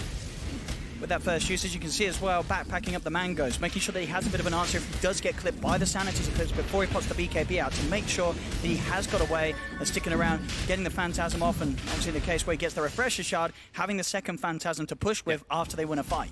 Yep. The issue for RNG really is like these support heroes really. Sure, the core heroes are the ones doing all the damage and everything, but we see Tims and AU in the backline just throwing their spells over and over and over and over. They're having so much trouble actually getting them, and they have four staffs on TNC, and that's what's causing this. This disengage and re-engage is ridiculous. In RNG, they don't have the similar lockdown means. They only have a few on their side compared to TNC. There we go. Top lane, Gabby. Phantasm pop, the force out the fortification. Landon's going to be back in 10, but I believe there's still about 30-40 seconds until he has the double ult back online. He should only have a single. He did pop the refresher earlier, so it's still going to be some time before that one's up. So they'll find the top, they'll move down towards the bottom. Throwing out that bonds. What can they do to stop this RNG? With the stun onto Gabby. Gabby's still a very difficult target. We've seen every single fight them struggle to take down this Chaos Knight. He's just too damn fat. Yeah, it's only really the OD who's pushing out damage in the game at this point. Because sure, Monet does, but targets are getting Fate's Edict over and over again. So they're getting that magic immunity, and that's mostly what Monet does. So Setsu's really the only one packing damage. Their physical damage just is not there to be able to dish through. These BKBs, these Fate's Edict, this immunity. We'll see if Armel spends any of his gold soon. Another situation where he is stockpiling the money. He's got the courier being sent out. And yeah, he's going to be grabbing the Moon Shard for himself. Yeah, there's nearly 12k gold that he's holding onto as this Lina. Probably saving the buyback bots play that we've been seeing a lot of teams doing too. But he's got it finished, and now they do have a refresher on Setsu. Setsu, double sanities could burn a lot of mana, make it hard for Gabby to play the game. As the Hex comes out, force the back, and Setsu did pop the BKB for that one. Yep. So BKB has been baited out from the OD. The golems are up though. He has got the combo, Lanham. They take out that ward that was getting vision of the backlines there. RNG did have one down for a moment. Monet starting to get targeted. Going to go for it. There's the first golems down. Gabby focused. The BKB will be popped. He's turning to try and hit towards Monet. Monet's got a lot of stats to work with those. Now they can chase onwards. The Linkers is going to be popped. Second golem's dropped down towards Gabby. The sanity. The first one's out. There's the second one. It's burned so much mana. This is great for RNG. They can move in straight away. Get on top of AU. AU's gone. Gabby's the new focus. They've got the CK. Now towards Tims in the trees. They have the vision. Tims is dead as well. This time, RNG able to bring together the defense that they hoped for. Setsu with those two sanities. I believe the first one, I think he may have only hit just one, but the second one coming in, burning through the mana, making it very hard for TNC to have the capability to turn and take that fight. Yep, this time he's actually able to use them. He wasn't able to get them off a couple times in the last few fights, but this one, he doesn't care about stacking up the instacks. He knows he needs to just get these ultis off onto the Earthshaker, onto those backlines. The supports. This time the supports were taken out of the fight pretty quickly for TNC, and that is where we see RNG able to kind of just run over them there. Even if it's in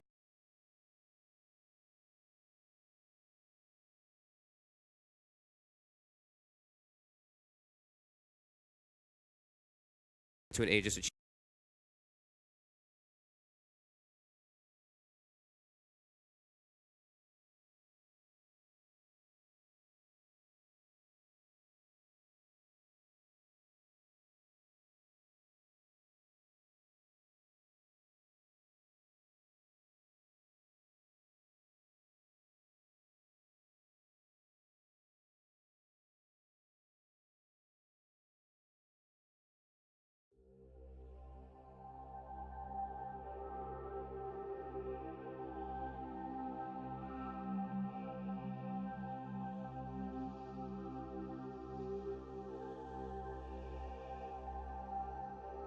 He initially got rid of the boots to buy it, and now he sold the refresher back to get the boots back to then buy the refresher orb again.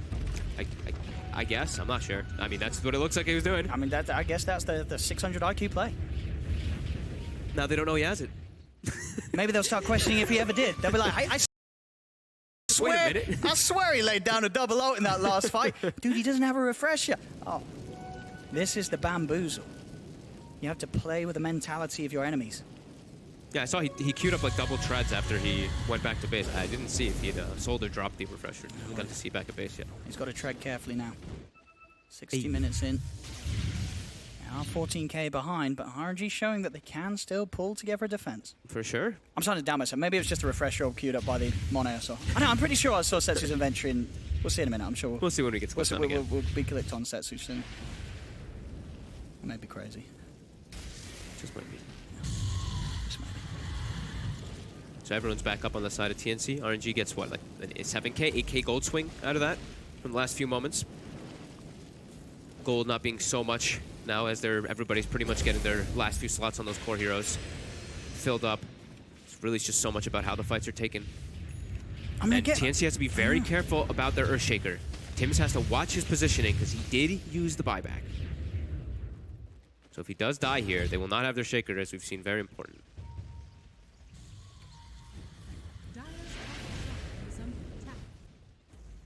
Goes for close to AC. What for Gabby? Yeah, he's got it. What do you replace? Armella's back to 12k.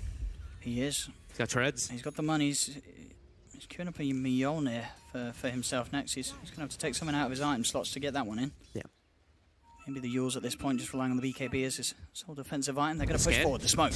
Catch RNG off guard here. Jump forward onto Flyby, but the Heavenly Grace keeps him safe. There's the golem drop down onto the three of them with the Fatal Pawns. Nanum. There's the second one as well. It's doing a good amount of damage here. The Hex out as well on the Cuckoo. Cuckoo's in trouble. Pops the BKB, but he's gone and dead. Gabby's trying to find the front lines. Had to put the BKB. AU has been focused down. Monet and Flyby on top of him. They've lost the Oracle as well. Jump forward from Flyby. In on top of Gabby. They'll get three. Another successful defense from RNG. But TNC jumping the gun a little bit, smoked up. They presented themselves, blinked straight into that one, jumping onto the high ground, and RNG were more than prepared.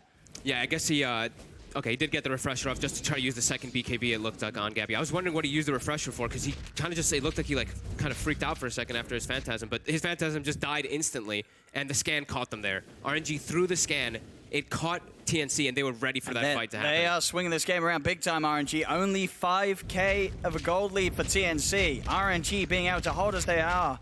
Dude, they can't handle the golems. Lanham's doing it. The BKB golems just walk at them after all the combos, and it's just too much of a mess in the fights for them to actually take it now. This is something here by RNG. As they're all level 25.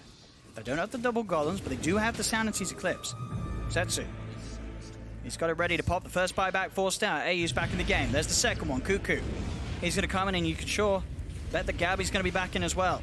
Yeah. They keep pushing on. I was talking about how RNG needs to get in the back lines after getting these supports. Now it's starting to switch where TNC needs to get, they need to get this Omni Knight. These Blink Dagger heroes that are getting in to get these save, these Heavenly Graces. It's the same thing that's causing the problem that RNG had before, where the Earthshaker and the Oracle were just getting everything off. Armel Satanic's going to be the option. Okay.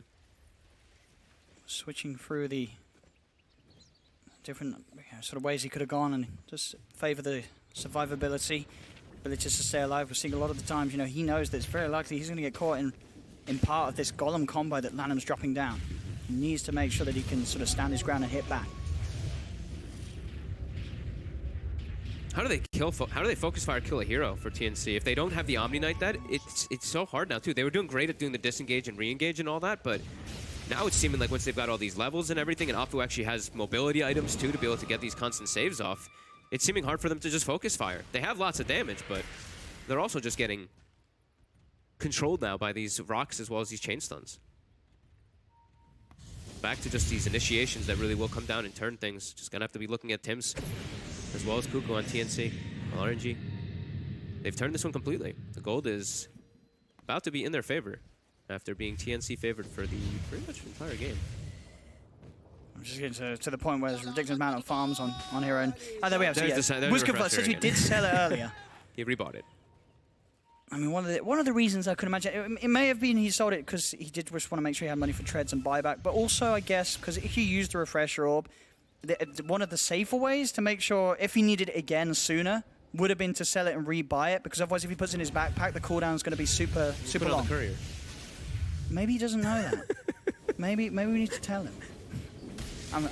Yeah, no, it's definitely interesting. I think the buyback thing could definitely be. It was probably to have buyback because he had. sold it. Yeah. I saw he queued up like Must double have been. treads. I think after he sold, he had like 2,800 gold after buy. I think you might be right about the buyback thing. We'd have to go back and look at all. It didn't seem to matter in the end because he wasn't forced to buy back or such. But interesting play nonetheless. RNG smoked up, looking to try to catch something here.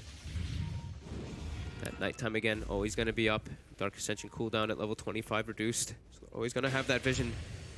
There they go, RNG. They're getting the high ground too. They Look at are. this. They're getting a good wraparound. Are they prepared for this jump forward from Flyby? There's the Golem drop down as well as Setsu popping the BKB. The Force Promise comes out in time to keep Kuku alive. They're on top of Setsu. Setsu's in trouble. Setsu's dead. He'll buy back straight away. AU's going to be the new focus. They've lost the Oracle. He does not have buyback. Tim's dropping down the Echo Slam, but Bonnie's already put the BKB. Tries to get the stun onto Tims, but Tims is out of there. Gabby's in trouble. So is Armel. They've lost Armel. They've lost Gabby. They've lost the three of them. Lanham with the double kill once again. The team fight combination between Lanham and Setsu ripping through TNC. They can't handle. They just can't handle these golems. They're doing so much. And look at this. They did pretty much all the damage in the fights. The CK, I think, as well as Armel, I think both of them got their BKBs off as the rocks went off. So the combo from the Sanity actually didn't hit them. But either way, it doesn't matter. They don't have damage to deal with these BKB golems as well as GA. Their physical damage is limited, even though they have, well, limited because of that GA, even though they have Daedalus as well as a CK who's so farmed. Pretty insane. He's in. He's jumped forward. He found Tims. Was sitting there on the side. That's Tims dead. He's down for 2 minutes. Dead for 2 minutes. RNG now ready to dive in. Look for more. They're on top of Gabby. Gabby. He gets himself far enough away. They'll now turn their attention towards the barracks here. RNG taking structures away from TNC. As TNC just left with the three of them in an attempt to hold. As RNG will clean up the middle racks. They'll now head towards top. An 11k gold lead, a massive swing in this game. Now in favor of RNG. Flyby jumps forward, getting the hit onto all three. Turns towards Gabby. Gabby did get the BKB off in time. They get the lasso off. They manage to drag him back. Monet's in trouble. He's being dragged deep. Monet, he gets the Bloodstone heal off. He's going to be fine. Heavenly Grace keeping him safe as well. Gabby, he's being focused by Setsu. Setsu puts the BKB, starts to rack up the int. The BKB will wear off, so he will retreat. Heavenly Grace heals him up. They would separate themselves from that attempt. Monet straight back up top, focusing down the tier 3 tower with the Diabolic Edict. Armel looking for the setup. Monet's in. He goes to pops the Lincolns here with the lightning. Gabby's by Armel's side, so RNG can't dive any further. Kuku's wrapping around, trying to find some They type of don't situation. have the creeps in though. Backdoor protecting his backup and Kuku straight in. Instant Hex response from Setsu. The nullified down on Monet. They manage to kill off the left track. Flyby's in with the stun. Flyby's dead. They've caught him out. 2 buybacks come out from RNG. They've got to try and get themselves back over if they want to turn this fight. But Tims goes forward, slides in, gets the Fisher out. The Golem is set up from the death of Lanham. But they've killed off 3 and TNC will hold on to the top set of racks. Oh, man.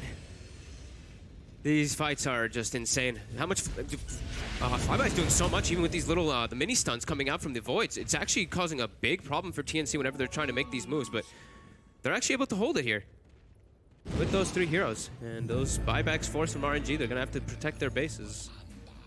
Talking about holding it, hopefully you guys on the stream can still see something. We don't see anything. Our screen has frozen. This is kind of sucks because this game's getting kind of good. We don't see anything. Hopefully they can. We still hear things. We don't see anything. Looks like we have technical problems, but I don't know if you guys can see it. I think it's maybe you can't see it as well. Yes. Uh-oh. So, hello. Sorry. Looks like we're having technical problems. I was trying to check as well. I just pulled it up quickly and I was like, oh, they're frozen as well. So it looked like, I mean, we had, I think how we doing? It was just a big game break. I'm sure nothing's happening. It's like the most crucial moment in the game. Oh. Okay, so who had the buybacks available? Warlock had it available. I don't know if, I didn't see who had left. I didn't see which two heroes were dead. I'm sure one we'll of be them bought back in back. soon. Don't worry. We're fixing it. I can't believe RNG's turned. I'll fix it right I can't now. believe RNG have turned this game like Beep that. bop So. bop beep boop boop boop boop beep beep beep bop ba doop. Oh, that didn't do anything. Didn't work. Let me try and plugins. Oh, we're gonna go to a break. So don't go anywhere. I'm sure the game will be still here in a minute. Don't go anywhere. Hopefully they'll fix it. See you soon. Oh, dear.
Vitaminhaltig, isotonisch und mit unbesiegbarer Erfrischung.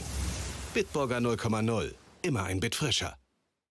Nick Fury ruft gleich an. Du hast Nick Fury zur Voicemail geschickt? Ich muss los. Du darfst Nick Fury nicht ignorieren. Du hast wahnsinnig viel zu erklären. Ich brauche ein Team. Was ist mit Thor? Außerhalb der Welt. Captain Marvel? Erwähne nicht ihren Namen. Los geht's.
We're back. All right, what did we miss? Fog, give us a recap. We see there's an Ags eaten, Ags synced Oh, on we're back. Monet. We have an Ags synced also on Arena. Everyone through the fight. Owen, go. Straight in onto Tims. Tims is going to have the Eon Disc. He's fine. He's chilled. Refresh Orb's going to be used here by Monet. Monet, Heavenly Grace. There's the Eon Disc. Popped on himself as well. And there's the jump for. They've got the Nullify. Chaotic Offer is going to be dropped down. GA's popped as well. Flyby. He's in. They're on top of him. The bashes are coming out. Gabby needs to get back desperately. The Crimson Guard helping him out from AU. They'll now turn. Lamb's dropped the first set of goals. Cuckoo's in. Tries to the left side, but it's removed. The Heavenly Grace is going to be saved. There's the second set of Chaotic Offer. Dropped down Armel. He's in trouble. The BKB, the false promise. AU keeps Armel alive. They turn out towards Monet. Monet puts the BKB. They've killed off Lanham. Can they get more? They've lost two on TNC. Cuckoo has to buy back. The false promise. Continue to keep Armel alive. He's life stealing up as well. Hitting the goals. Back up to full. But Setsu's in. The Sanity's Eclipse dropped down. Armel's dead and gone. He has buyback, but it's a triple kill for Setsu. He tries for AU, but the Glimmer Cape keeps AU alive. Cuckoo separating himself. Has to get away from the golems. AU's being followed. Chased down another force away as he's taking RG's attention away from the base, but AU is dead. He has buyback available. The tier 4 is now getting focused.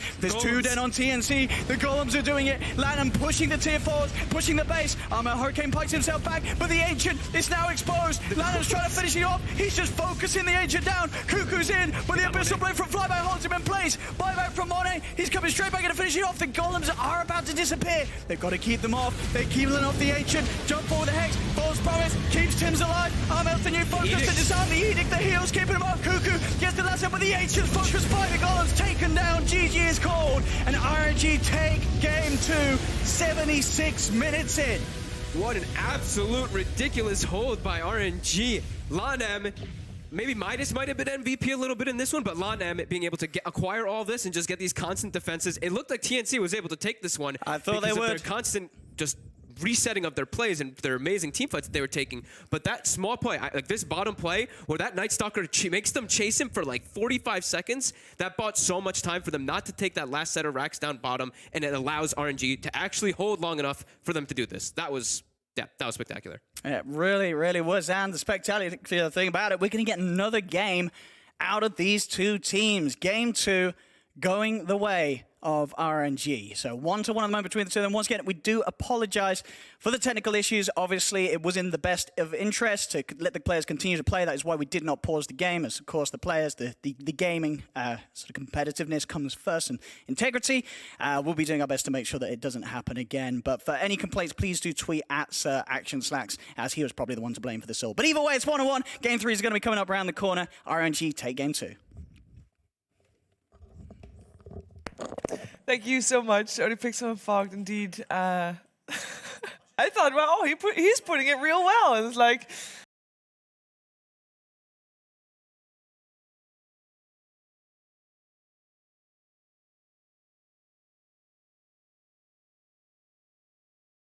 Oh, there it is. Yeah.